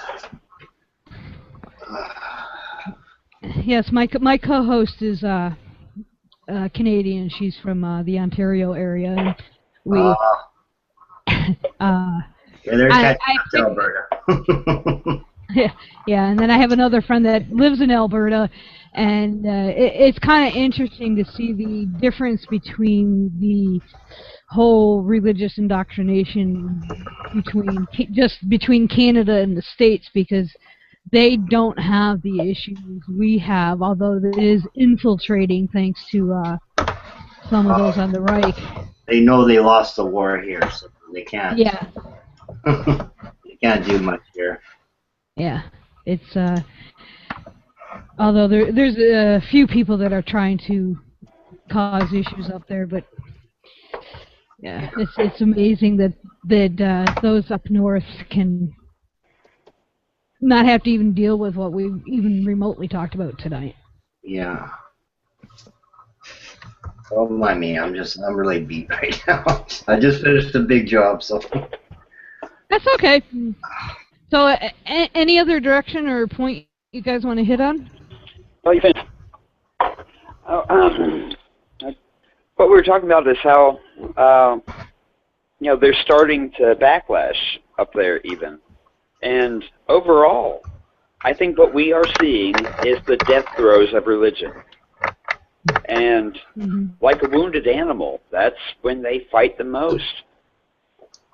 Any dying idea or philosophy, that is when the most backlash happens, the most fight. And that means things are changing and they are resisting. But it's going to be a process. Yeah, I And wouldn't we're consider getting them there. if they are wounded. When you're still 80% of the country, you took in a couple shots, but it's more like I guess maybe a disease that they haven't been checked out for yet.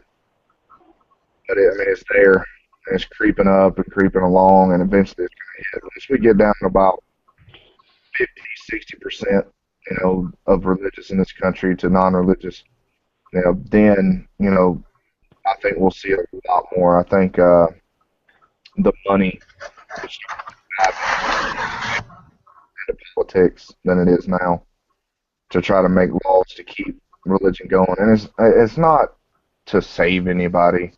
It's not to keep anybody from hell. It's just money. I mean, Joel Osteen, he don't want religion to go away.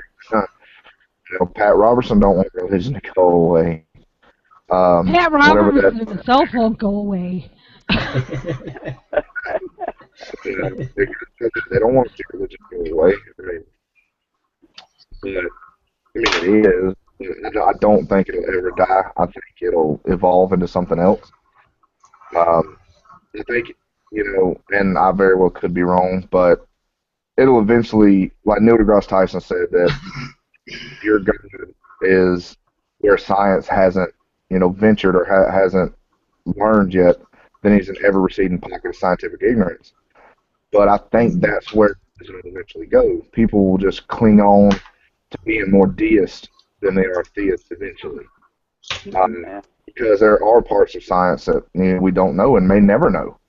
I don't personally know, and Dakota, you may be able to have a better answer for this, how we could even know what happened before the Big Bang. I'm not sure. I think that has to do something with string theory, but I'm not sure how predictable or testable string theory would be. Yeah, but I'm not sure because to me it's like Neil said the same thing in the same interview. Nature hasn't done anything in once. We used to think that the Earth was the only planet. Then surely we're the only sun. Well, no. There's billions of suns. Surely we're the only galaxy. Nope. Billions of galaxies. We're surely within the universe. Why? Why should we assume we're the only one just because it's the only one we've seen? Well, gravity pulling on the side of a galaxy. That very well could be the universe. But that's just an infinite regret. If before this Big Bang was the universe, then what was before that universe that caused this? It's just, it's like the creator, that he's eternal. Well, then who created the creator? It's just an infinite regress. I think that's probably where God will go. And I say God's because even though live in Christian areas, dominated areas, most of them went from Catholic to East now, thanks to I guess the approach to everything. I sat there the other day, sitting with carrier, and she went with David Fitzgerald, and now she.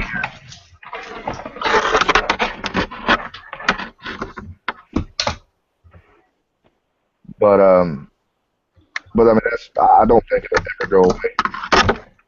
It never. There's when you get rid of religion, others.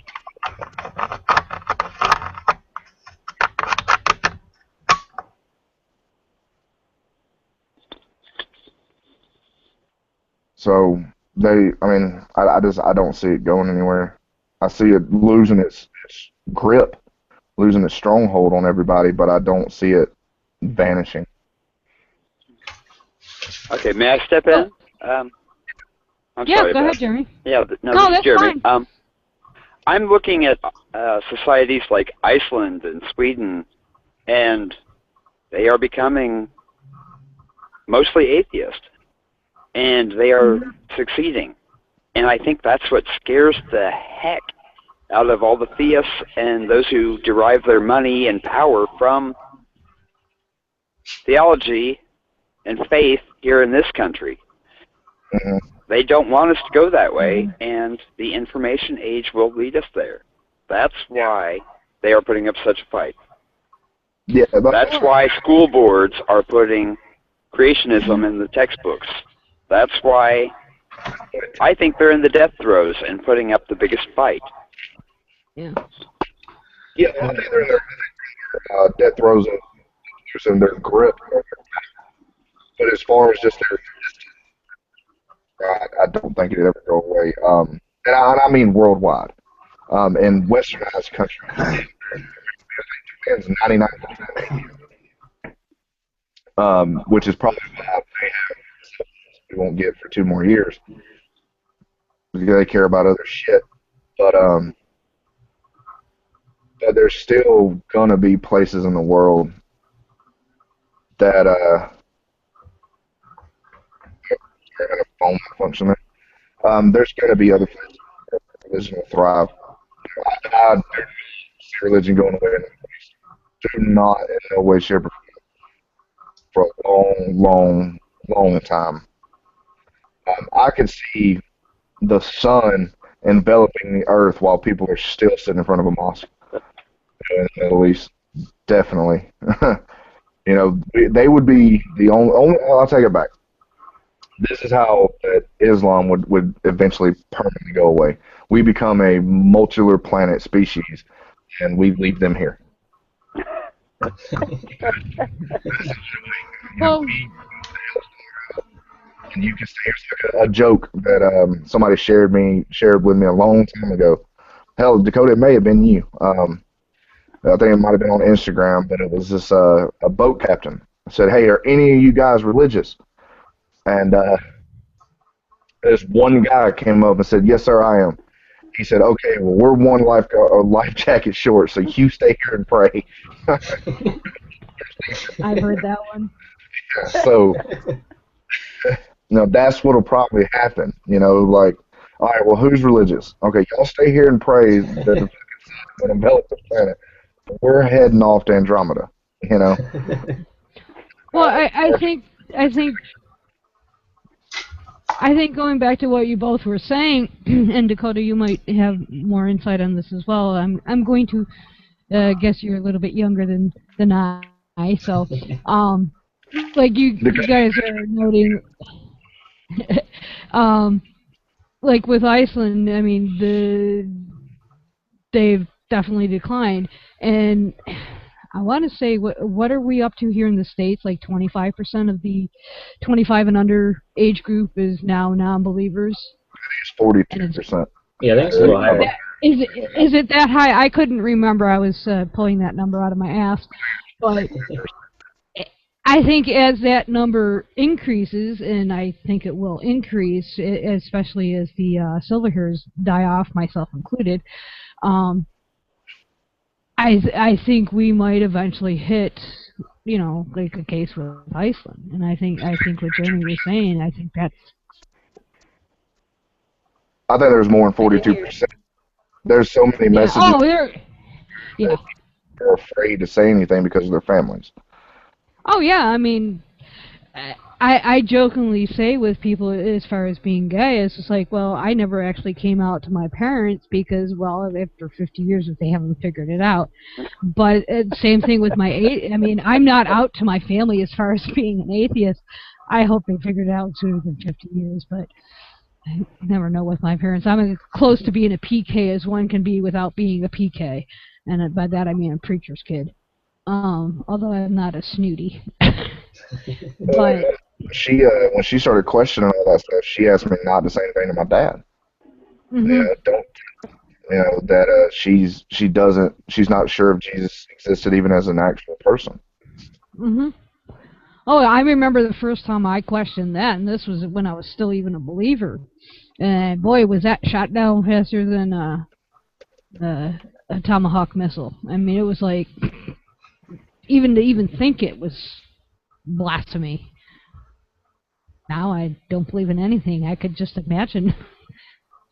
And I know my parents' minister know that because I've gone home a few times and had to go to church. That's why I don't go home on Sundays anymore. And he actually preached a whole sermon directed right towards me. And he pissed off a lot of people in the congregation who I grew up with, who I've known since I was a toddler. I mean, these were like second parents to me, and they were not happy with him after that. It's like, no, you don't target one specific person in a congregation who already does not believe, thinking that calling them even worse person is going to make them believe again. And that's what I see that doing with kids. And that's why, stuff like what we're doing tonight is so important. What are your positions on the historicity of Jesus? I'm sorry, can you Mine? repeat that? Well, what are your positions on the historicity of Jesus? Do you think he was just a regular person, like a preacher, or Joel Osteen of the Bronze Age, or? My understanding is that his character was based on several older pre-Abrahamic theological characters, but the actual Jesus person idea was pulled together by the Romans and used as, I don't know what to even call it, just a basis to pull religion together as a control mechanism. Mm-hmm. Well, I think from Richard Carrier's books that I've read, and actually sitting down with him in person, I'm pretty sure the story of Jesus was before any Roman influence. During the first century, the Romans were still considered pagans, Jupiter and Saturn and all that. But there's evidence around 116 CE of mentions of Christ, but it's through I think it was Tacitus was that he had interrogated some people of Christ, as he called it. So he didn't know who Jesus was. Just there were people already following him at that point. I think it was probably just another religion that popped up. The Torah speaks of a Savior that's coming. So more than likely, it was just some Jews that decided they were going to say they knew who the son bitch was. He'd already been here. They knew who he was. And you should follow. Maybe somebody had debt, for the Romans and shit. I need some money, and I need it now.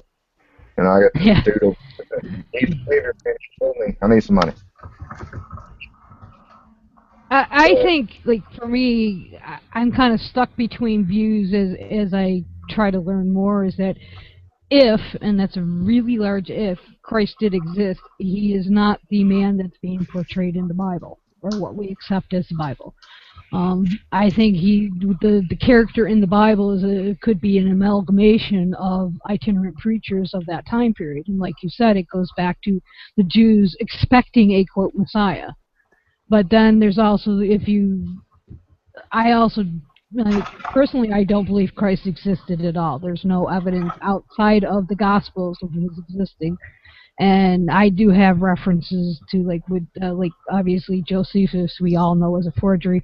And I do have references concerning Tacitus, but I don't have it memorized because it's a new piece of information for myself, so I'm not keen on the details. But I think you can actually take it even a step further if you want to go back with the whole idea of astrotheology, and that it's older myth, oral myth of, if you look at it, if you compare like the Inca society, if you compare what happened over in the Middle East, you have two separate cultures, separated by 3,000 plus miles, who didn't have the internet back then. All they did was watch the stars. So I think, so they made stories to explain where these stars were going, where the sun was going. So for me, I'm still looking into the different aspects, but I look at it as, do I think Christ existed? No. There's no historical evidence, even within the Roman literature, there's no evidence until 100 or so years after his alleged death. And then even if you get into even Paul, I mean, Paul was actually one of the earlier writings chronologically than the Gospels. I didn't hear you. So Paul is where the Jesus story came from. Mark is Yeah, I mean, then Matthew, Luke, and John are just reinterpretations of Mark, revisions of Mark. Yeah, The Jesus character is an amalgam of many earlier characters, as far as the virgin birth, the born on or around the winter solstice. Which he wasn't. Yeah.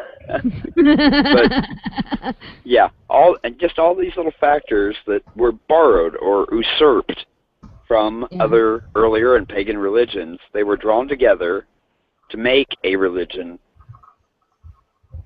for the purpose of control. Okay, here's a question for you. If you learned this information when you were a child, do you think you would have latched on to religion? I mean, would you have questioned more what your parents were indoctrinating you with? Probably not. You trust your parents with everything. Mm-hmm. That's why I'm on the notion also with you not hitting my kids. My daughter trusts me with her life, everything. I mean, my daughter's 13 months old, and she'll sit on my leg. She can walk partially now, but she'll sit on my leg and just jump off because she knows I'll catch her. Mm-hmm. If somebody else told her something that was different from what I told her, she's not going to believe what they say. I wouldn't have believed what anybody said to my parents. I would have took that to my parents, asked them, and then believed what they said. I mean, it's the whole... See, I'm not a parent, so... Kids is pretty much from the ages of birth, or I guess understanding what you can say for about 2 to 3 to 12 years old. It's Bobby Boucher from Waterboy. My mama said. That's it. Yeah. I mean, it doesn't matter what it is. My mama said don't eat broccoli. It's got the devil in it. You're gonna believe it. Yeah. On the lips of a child, mother is God, and that can apply to Daddy too. Yep. It just doesn't matter. Whatever we say, that kid will take as fact.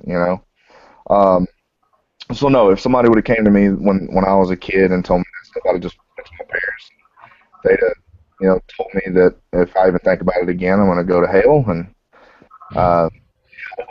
I'll listen to that person again, and never go speak to that person again because they're evil.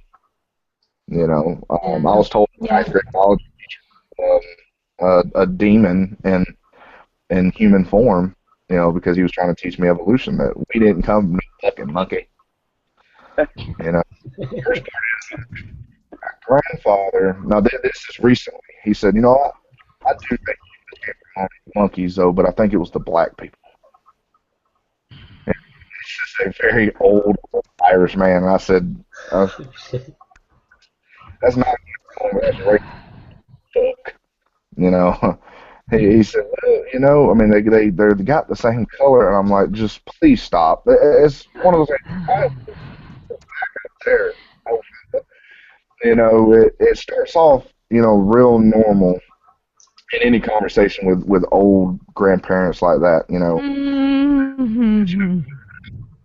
Well, those cookies were great, I hate Mexicans, it jumps quick with them. You never know what's coming next, and that was one of them, because he parents had bought, and this is funny, because my parents are a lot more supportive of me now. My father doesn't agree, but he's still supportive. They bought me for Christmas. I got Bill Nye's Undeniable, Sam Harris's End of Faith, and what was the other one I got? Oh, The Martian, the book The Martian. But, can we welcome Alexa to the room? Hi guys. Hi everybody. Hey, somebody that joined Sorry besides for being Dakota. That's true. Okay, well, we have a newcomer. Hi, Alexa. Hi. Now that you're here, would you like to tell us your journey into atheism? Oh, my journey. It wasn't much of a journey. It was really just one. It was just really one momentous event that made me realize, okay, wait, everything that I believed in kind of just came crashing down on me. When I was, I believe 14 or 16, my brother made me watch the Zeitgeist movie. Just out of the blue, he was just like, okay, go watch this. And, coming from an extremely religious family and background, because my grandmother is Spanish, and we would pray the rosary like 2 times a day, and like she would go to the church like four times a week, and it's crazy, and prayers every meal, and you have to know your Bible and all that. And after watching that video, it really made me think, wait a minute, I have to reassess everything that I know, because all this while I was just a sheep. I was just like, I'm gonna have to do this because my grandma said so, and because God's gonna be mad if I don't do it. And when I found out after that movie, I was like, oh shit. And then it's from there, 14 years old, I started, reading about religion, looking at the history and stuff and researching. I couldn't officially practice being atheist until I was 18. That was when you're allowed to do whatever the heck you want in your life in our family. So, pretty much. Well, that's cool. That's the second time Zeitgeist has come up in our conversation this evening. Oh, really? Mm-hmm. But yeah, it's amazing that was your seed to convince you to look at other ideas.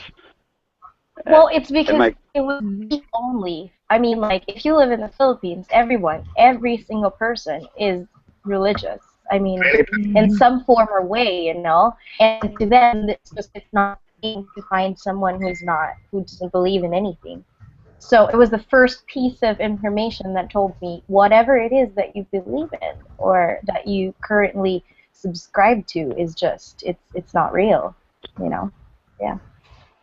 I think it's interesting. Acharya S was I should rephrase that, a friend of mine, and I had the privilege of interviewing her a few times for various platforms, and she would be pleased to hear that, because that was actually one of her goals, is to get people to think differently.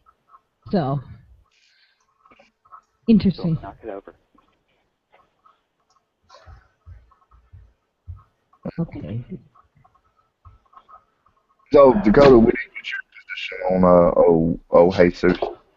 Jesus?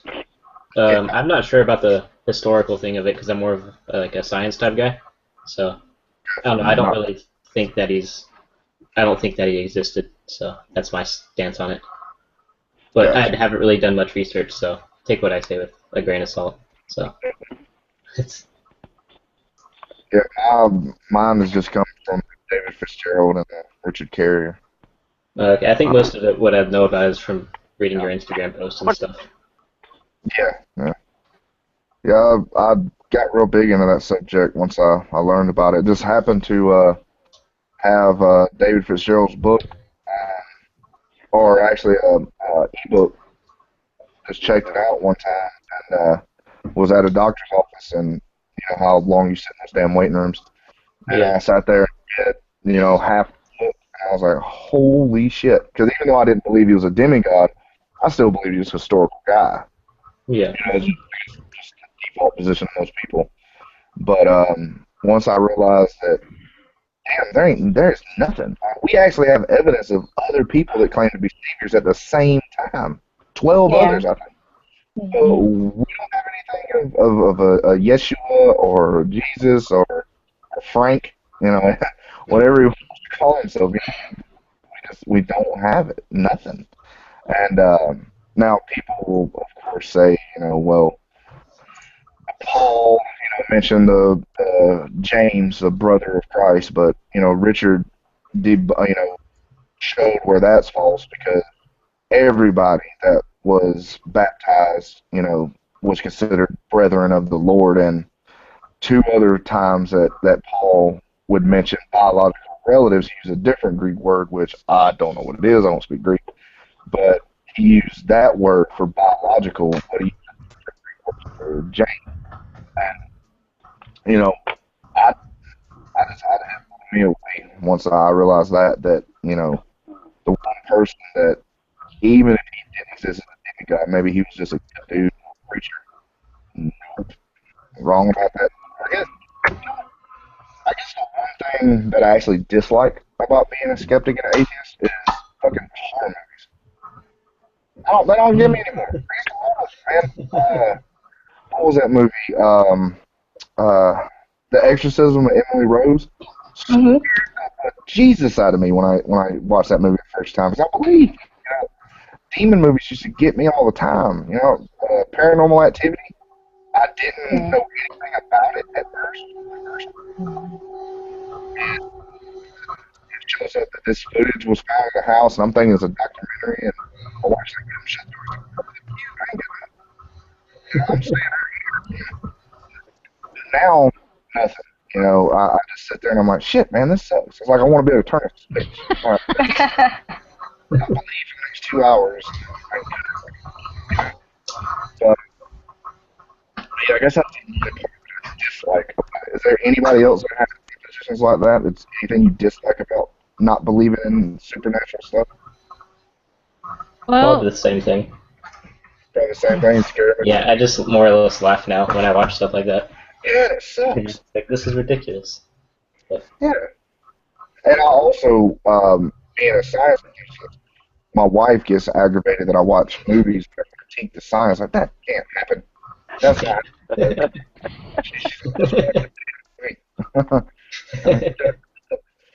Because I've gotten a point sometimes I'll get so aggravated I'll pause the movie and explain to her why this is.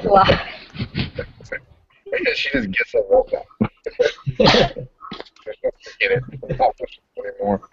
So I've tried to calm that down, but yeah. So besides Dakota in the same position, I guess I am. Anybody else? Well, I used to actually investigate the paranormal. There's still atheists that believe in ghosts. As an atheist, but basically, in a nutshell, I had a very wild experience when I lived in Wichita, Kansas. And basically, what had happened physically is that I had what is called hypothyroidism disorder. My blood sugar went well over the acceptable limit. I should have died. I did not. I was messed up emotionally and mentally. And basically, I was trying to figure out what happened, why it happened, because nothing computed, and I was so messed up mentally that I somehow latched onto the paranormal. And the funny thing is, as I got myself out of that mess, I realized that the indoctrination is the same with the paranormal as it is with religion. Mm-hmm.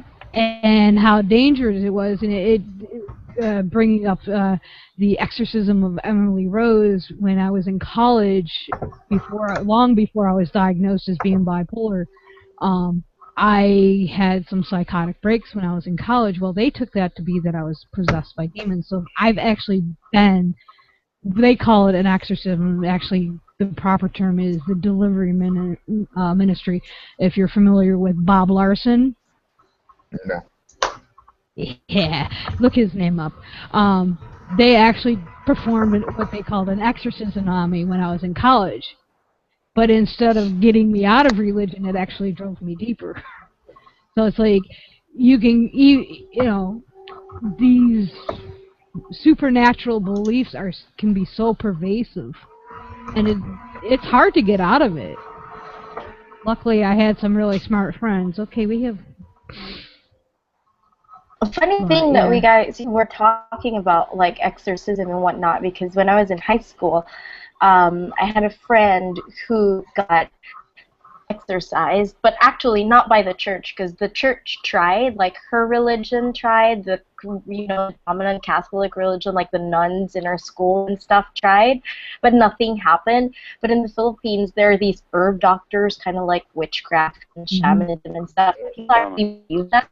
Like she was out of school for like 2 weeks, and she just had like the best time of her life in the province, being like showered with weird leaves and herbs, whatever. And like when she came back to school, like our entire room, like our rooms had to be cleansed of some sort, and then all of a sudden the spirits were like gone. And it was just, at that time it was super freaky because she would have attacks, and like obviously they were not caused by demons. It was probably because she had like panic attacks or some sort of, I don't know, psychological stuff that you had to go through. But it's ridiculous how even an educational institution would go behind such stupid things. I mean, like they would stop class just for like nuns to come in and start blessing the room. It was ridiculous. It was just, now that I look back on it, like, because that was about a year. That was 2 years before I started, before I watched the Zeitgeist. When after watching that, I was like, what the fuck happened freshman year then? I mean, what was that entire thing? So it's kind of ridiculous. Well, and that goes. I'm sorry, go ahead. I was gonna say that goes to, like, I mean, one of the things I do vlog about is I follow anything with Bob Larson and exorcisms and all that. Is that we can see the damage it causes by all the children that are dying because their parents are trying to exorcise them. They're trying to get rid of these, imaginary. I mean, last year from January to March, almost every day for 3 months, I posted a story about a parent or a lay clergy or clergy killing children via exorcism. So 120. That only believers get possessed. Yeah, me and my old roommate used to talk about that and talk about the irony of it. Never. Yeah. Well, they think we're satanic to begin with anyways. So maybe that's why. Maybe that's why. Well, and that's actually one of the things that got me out of religion. Was that when after leaving theology and Bible and that and getting into psychology, it was like, wait a minute. No, I had a psychotic episode. That's what it was. I wasn't being possessed by a demon. And then I'm thinking, well, why am I the only one getting these, where I went to college, exorcism wasn't, the thing. It was a Wesleyan Methodist. So, but it's just like, as I said, I ended up going deeper. That's when I converted to Pentecostalism, and it was just bizarre when I look back on it, and I'm thinking, the whole thing, why don't atheists get possessed? It's like, I had a couple of years ago. It was I don't know what it's called. I know it's a type of film, but I don't know the name for it. But that Paranormal Activity, Blair Witch style, that like. Oh, yeah. It was a movie about that. This guy was an atheist, and he went out to prove that religion wasn't real and stuff like that. He went all these demonic Satanists and demon conjurers and stuff like that. Ended up being possessed, killing everybody in his family, and they're like, see, religion is real. Even atheists can fall. I know which one you're talking about, and I can't. I'm drawing a blank on it. I can't name of it either, but yeah, they don't happen. I guess they would believe we were possessed. What we would know was a psychological issue. Like my mother asked me, what would you do if God showed up in your company truck right beside you? I said, I'd go right to the nearest fucking cycle. Well, the first thing I would do is ask him, why has he remained so hidden for the last 2,000 years? No, exactly. Take the hospital. It's so funny how when people ask you, right? It's one of those questions that every single person who's like a believer or somewhat doubting, they would always ask you, what would you do if God appeared right in front of you? And I'm like, do you have any other question? I mean, like, seriously. Obviously, I won't be like they're like, the first initial question is, what if God appeared beside you when you start believing again? I'm like, fuck no. I'm going to be like, why the heck? What the fuck have you been doing? Like, right? I mean, seriously, you don't just because he appeared. Or I'm going to be like, what did I ingest? What kind of, like, hallucination did I, like, eat or drink or whatever? It's one of those questions that whenever someone asks me, it kind of just it comes to a point where now I just laugh at them and they kind of think I'm crazy. It's just I don't waste my time answering it anymore. Well, you can look at it this way, and one thing that even if God did exist, if He is the God of the Bible, specifically the Old Testament, why would He even be worthy of worship? I still wouldn't believe in Him anyways. Exactly. Why would I want to follow a megalomaniac, egotistical killer, whatever Richard Dawkins' quote is? I can't remember now. I mean, why would I even want to follow that? Why would I want to teach my child that? Not that I have kids. I've had stepkids, but so I'm not a parent, so I can't. I mean, I would never teach a child that, ever. Yeah. Yeah, I still worship things. We didn't realize that mountain gorillas existed until 1958. You know, and there were tribes in Africa that worshipped them. But just because we figured out they existed doesn't mean we therefore not worship them. So belief and worship, I think, lie in two completely different realms. Oh, we got fresh meat. Hi, Daniel. Yes. Can we welcome Daniel? Hi. Hello, Daniel. Tell us a Daniel. little bit about yourself and how you became an atheist. All right. Hey, thanks for letting me join your discussion. I'm a former Muslim, and I was born in Pakistan, and I grew up in Dubai as well. And so I was never really religious, and my family's not devout or religious either. Just, like anybody else, they celebrate the big holidays, and once in a while they'll go to the Friday prayers, and I would do the same thing. I was not religious myself, but I was always curious growing up. I was always asking, why are things the way they are? So much so that, when I was a kid, my parents would tell me, or my relatives would tell me to, stop asking questions. You're asking too many questions all the time. So anyway, I was like partying, I was drinking, I was going to raves, I was having a good time, and this was like around when I was 21. I'm 31 right now, so when I was 21, 22.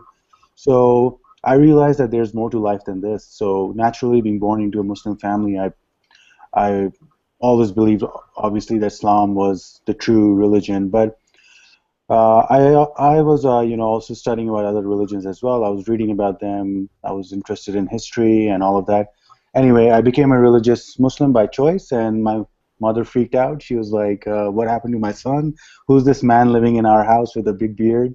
So I grew my beard. I stopped talking to girls. I stopped drinking. I stopped partying. I became a very serious person. But then what I believed was that if I want to be a Muslim, that means I want to study my religion. I want to know my religion to the dot. I want to live it. As it says in the Quran that Allah, or God, He wants you to have both feet in the religion, not one in the world and one in the religion like most Muslims have. I like to use the word half-ass Muslim to describe Muslims, most Muslims on this planet, because they are just like anybody else and not religious. Anyway, I studied Islam for about 5 years. I had a friend who became my teacher as well. He's an Islamic scholar, and he introduced philosophy to me. So he introduced a lot of philosophical methods to defeat atheism. Actually, he was training me to become a debater, to defeat the onslaught of atheism against religion. What happened was, during this journey, I started applying those same methods of inquiry and investigation towards Islam, and I realized that something is not right. These things in the Quran don't make sense. So please, you can stop me if I'm going too long. Keep going. Carry on. Keep going, yeah. Yeah. So I remember a moment. I was back home in Pakistan, and I live in Colorado now. So when I was back in Pakistan, I was reading the Quran, and I read a verse in the Quran. It said, Alexander the Great, he saw the sun setting in a murky pool of water. So when I read this verse, it just completely made me distraught because I knew that this was a belief that people had at a time when they believed that the earth was flat. So I thought that how can the Quran, which is a divine book, have such a scientifically incorrect, proposition in it? So I called up my scholar friend, and I was like almost in tears. I was like, that Satan has, you know, tempted me into doubt, and I cried, and I was like, man, what's going on? Anyway, that was one thing. I moved back to the United States, and went to university here. I took some classes in evolutionary anthropology, and that was one of the biggest, I would say, impetus for thinking uh, about human existence. Meaning, like, what was Homo erectus Mhm. believing in? What revelation was Mhm. Homo erectus getting? So it made me wonder that how religion formed, and I took history courses. It made me understand you know how religion formed. So anyway, I was sitting in my apartment, and I was like, man, I can't believe in this anymore, and I chose reason over religion. Actually, the last moment, or the last tentacles of religion that were still grabbing my mind, was my love for Muhammad. So I had become an atheist in my mind, like I couldn't really believe in God anymore. So basically, the crux of everything is this: that I analyzed the scientific and philosophical arguments for God, and when God fell in my mind, so the whole structure of religion naturally just collapsed. So it was the existence Exactly. of God that made me, leave religion altogether. So yeah. Okay, real quick question. I'll let you guys go at it. They always say that the fastest way to become an atheist is to read the Bible. Would you say that holds the same with the Quran there, Daniel? I would say that it was the knowledge of religion, of knowing my religion, of studying it seriously, Mm-hmm. seriously digging into it, like studying history, studying Muhammad's role in developing Islam, studying comparative religion. I mean, gaining knowledge, and that's what brought me out of Islam. And I'm the only atheist in my family, as far as I know. And it is because nobody took an interest in Islam like I did. They're just regular people. And I also realized that I should stop bugging them about Islam, is because they don't even follow it to an extent where it's a problem. They're just good people. So I don't bug them anymore. Hey, everybody, it was great to meet you. I got to do, but Daniel, it was great hearing the perspective from a non-Christian denomination person. Mm-hmm. It feels the same way. There are, I'm sorry, I'm having a hard time understanding you. Your voice is like going in and out. You're breaking up, Tom. Yeah, yeah. can you hear me now? Yes. Okay, my mic is a little far away. I was saying, it's refreshing hearing a perspective from a non-Christian denominational person. Thank you. Exactly. And where atheists are rare, former Muslim atheists, are even more rare, because at least in Christian, I'm not worried about trying to kill me for it. Yeah.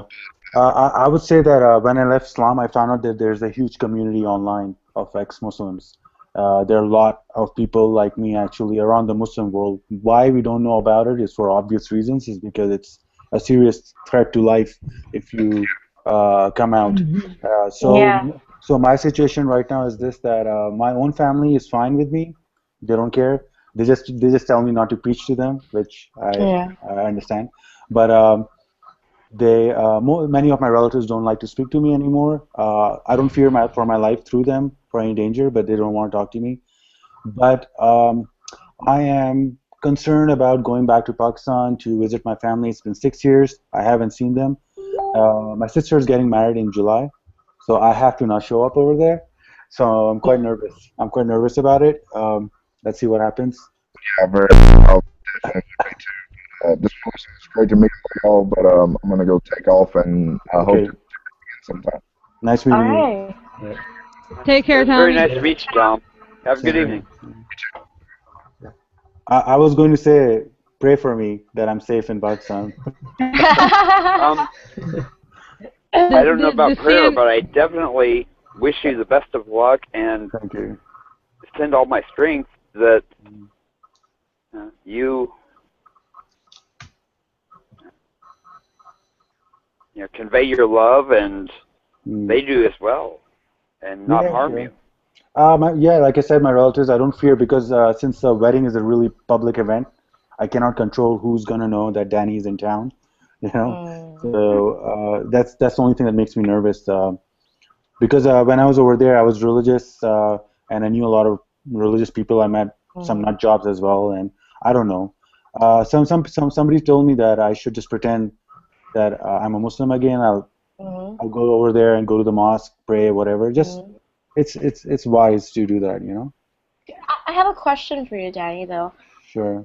Because you know how it's obvious that there is this community of Muslims who are not Muslims, and a lot of people, like prior to, because I previously dated a Muslim, and he would, before this, and this was before, you know, becoming an atheist, people would, or during that time actually when I was transitioning, he would say that there are no, you know, atheists, there are no Muslims who either went to a different religion or just none at all, especially here, you know, who just do not believe at all. And now it's funny how you tell me this, because after becoming atheist, I found out that indeed there are. It's just that there's this community, like a good number of you though, that are afraid for your lives.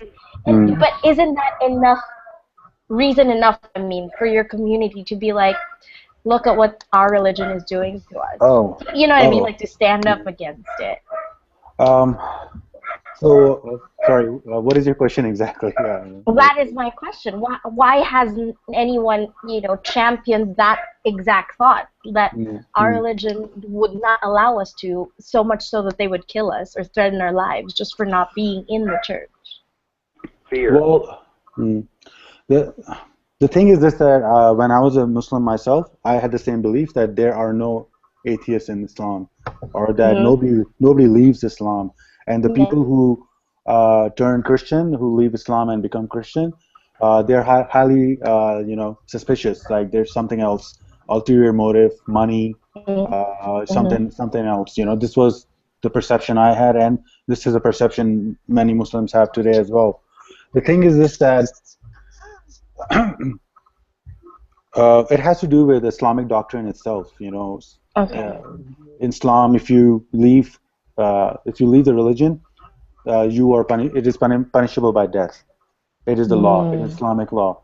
So, so this is how it works. Like, so technically speaking, if I leave Islam, then the scholars of Islam will give me 3 days to rethink, and they will talk to me. They'll try to convince me. If I don't agree, then my head's off. You know. So, that's how it works. And but I also want to say at the same time, in Islamic history, there has always been a lot of debate over jurisprudence, over law, over belief, a lot of things. That's why you have so many sects. And there was a really nice time in Islamic history.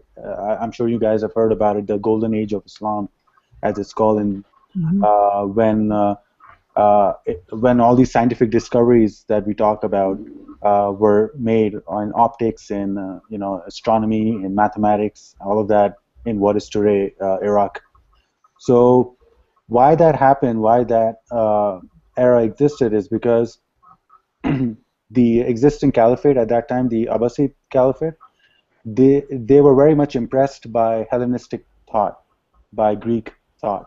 So they were forward-thinking, they were progressive leaders, and then they invited all these scholars from Europe and all over the world to come to Baghdad and do research and translate all these books.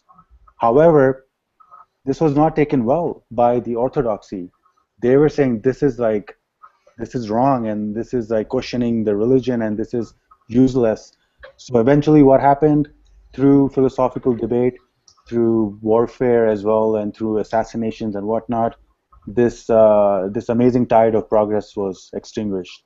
And unfortunately, that's why since that time, Islamic civilization has regressed, in my opinion.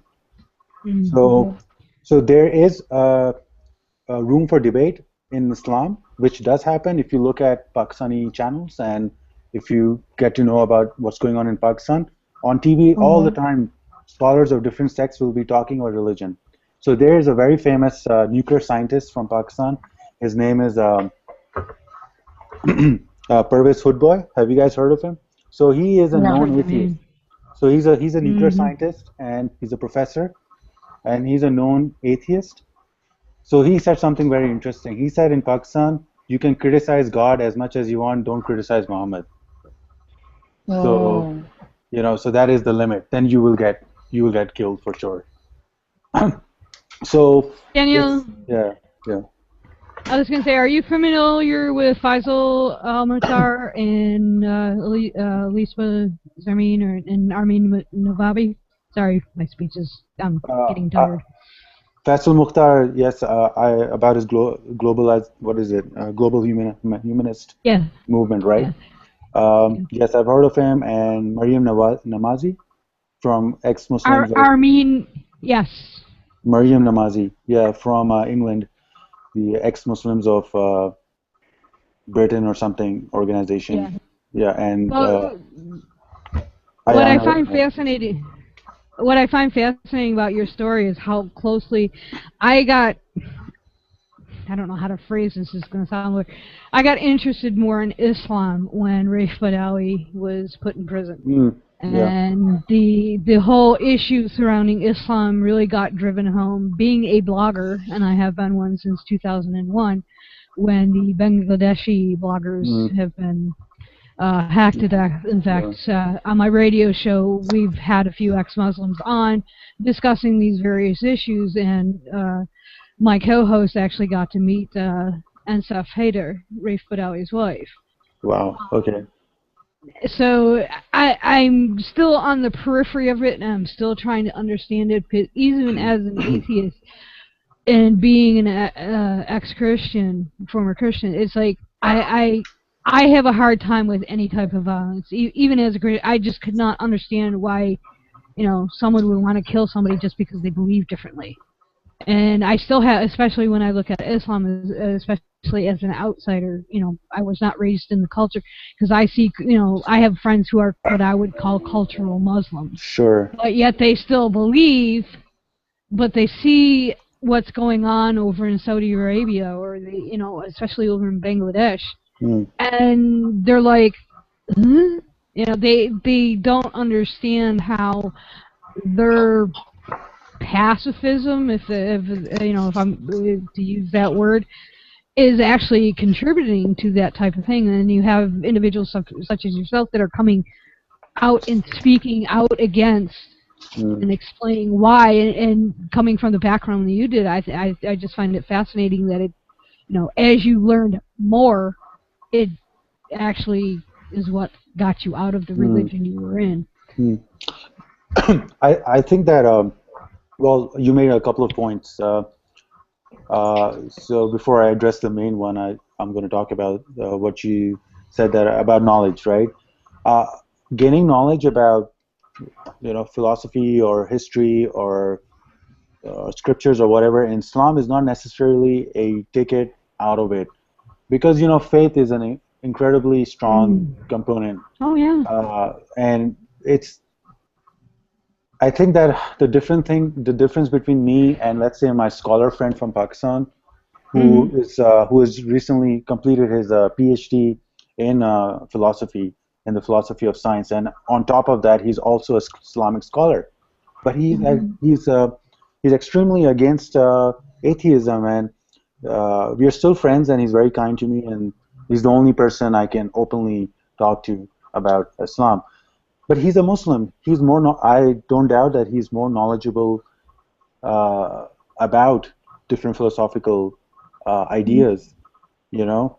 But I think the difference between me and him and others is that I think I was always very sincere in inquiry. When I was younger, it did not matter to me what someone was saying. I was never dogmatic in my mind. Maybe this is a natural quality I have in me. I was never dogmatic. I was always open to what is out there. So growing up in Dubai when I was a kid, it was very extremely cosmopolitan environment.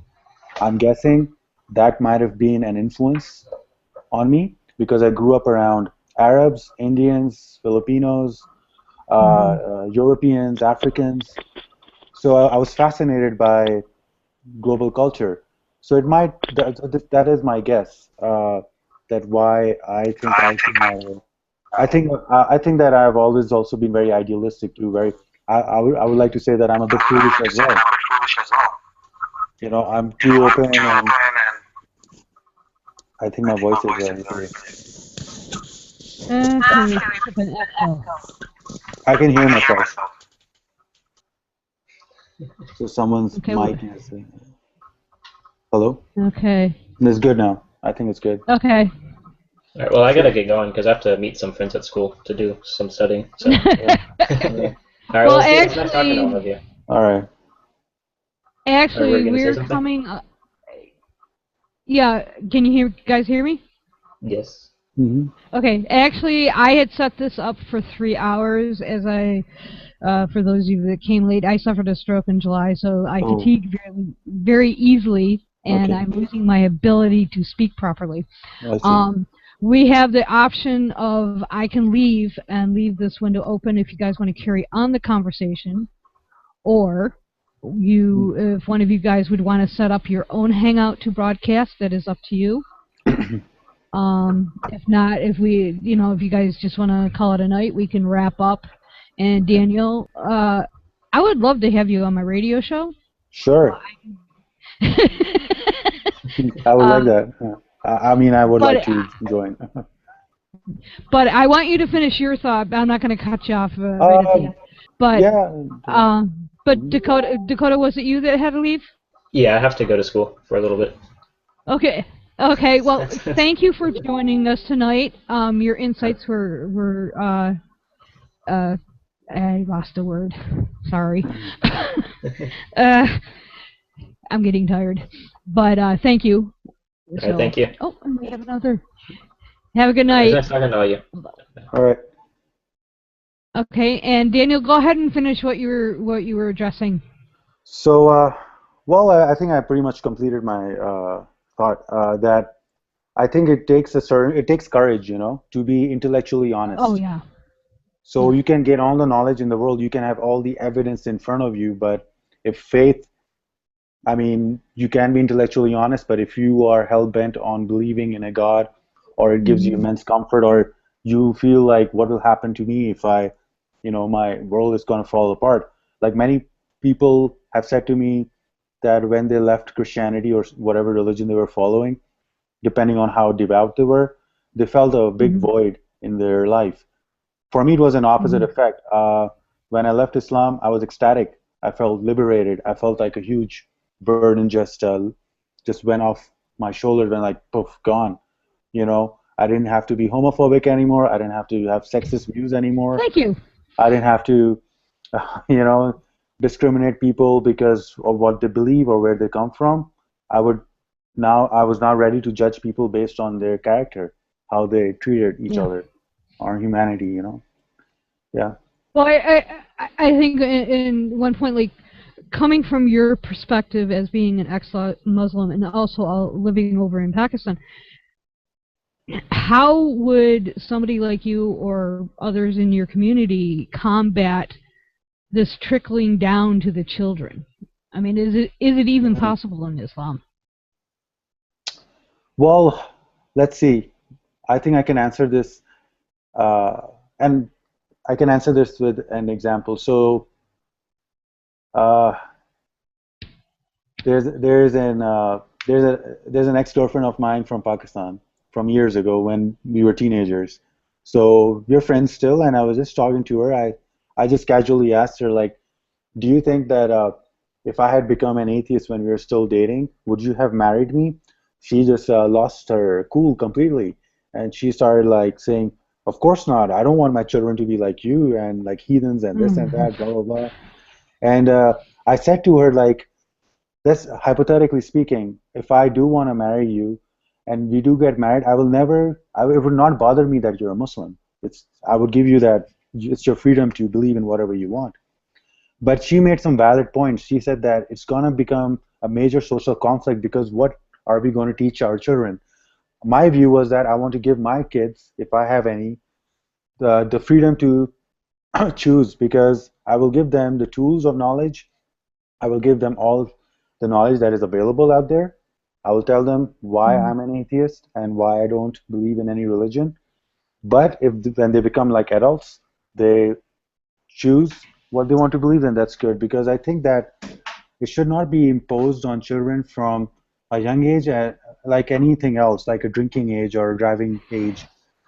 Kids should have the freedom to choose what they want. But this is I think this is almost impossible, because you see that if you are a Christian or I'm a Muslim and I know this is the truth, of course I want to equip my kids, arm them with the truth, right? Whatever that might be. So how do we convince Muslim parents or Christian parents that don't teach your children about religion because it's child abuse or whatever? You can't possibly convince them because they know that it's true. So, you know. Well, we did have someone else join us, Sure. Chelsea. Regretfully, I am down to the point where I can't carry on much longer, but I don't want to completely ignore you. So is there anything you wanted to add for us tonight? You'll have to unmute yourself.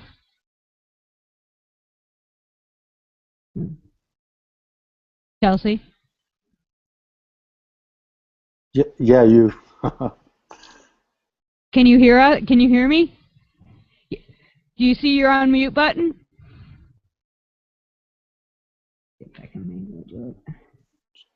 Okay. Try talking now. I didn't have anything to say. Okay, I didn't want to totally ignore you, but as I said, yeah, I'm recovering from a stroke and I fatigue very easily. There's a lot of echo, so I'm just trying to listen. Okay, yeah, we're going to wrap it up in a few minutes. Do any of you guys have any final words on how to eliminate hereditary religion? Okay, don't all speak at once. Jeremy, I can't hear you. Yeah, Jeremy, we can't hear you yet.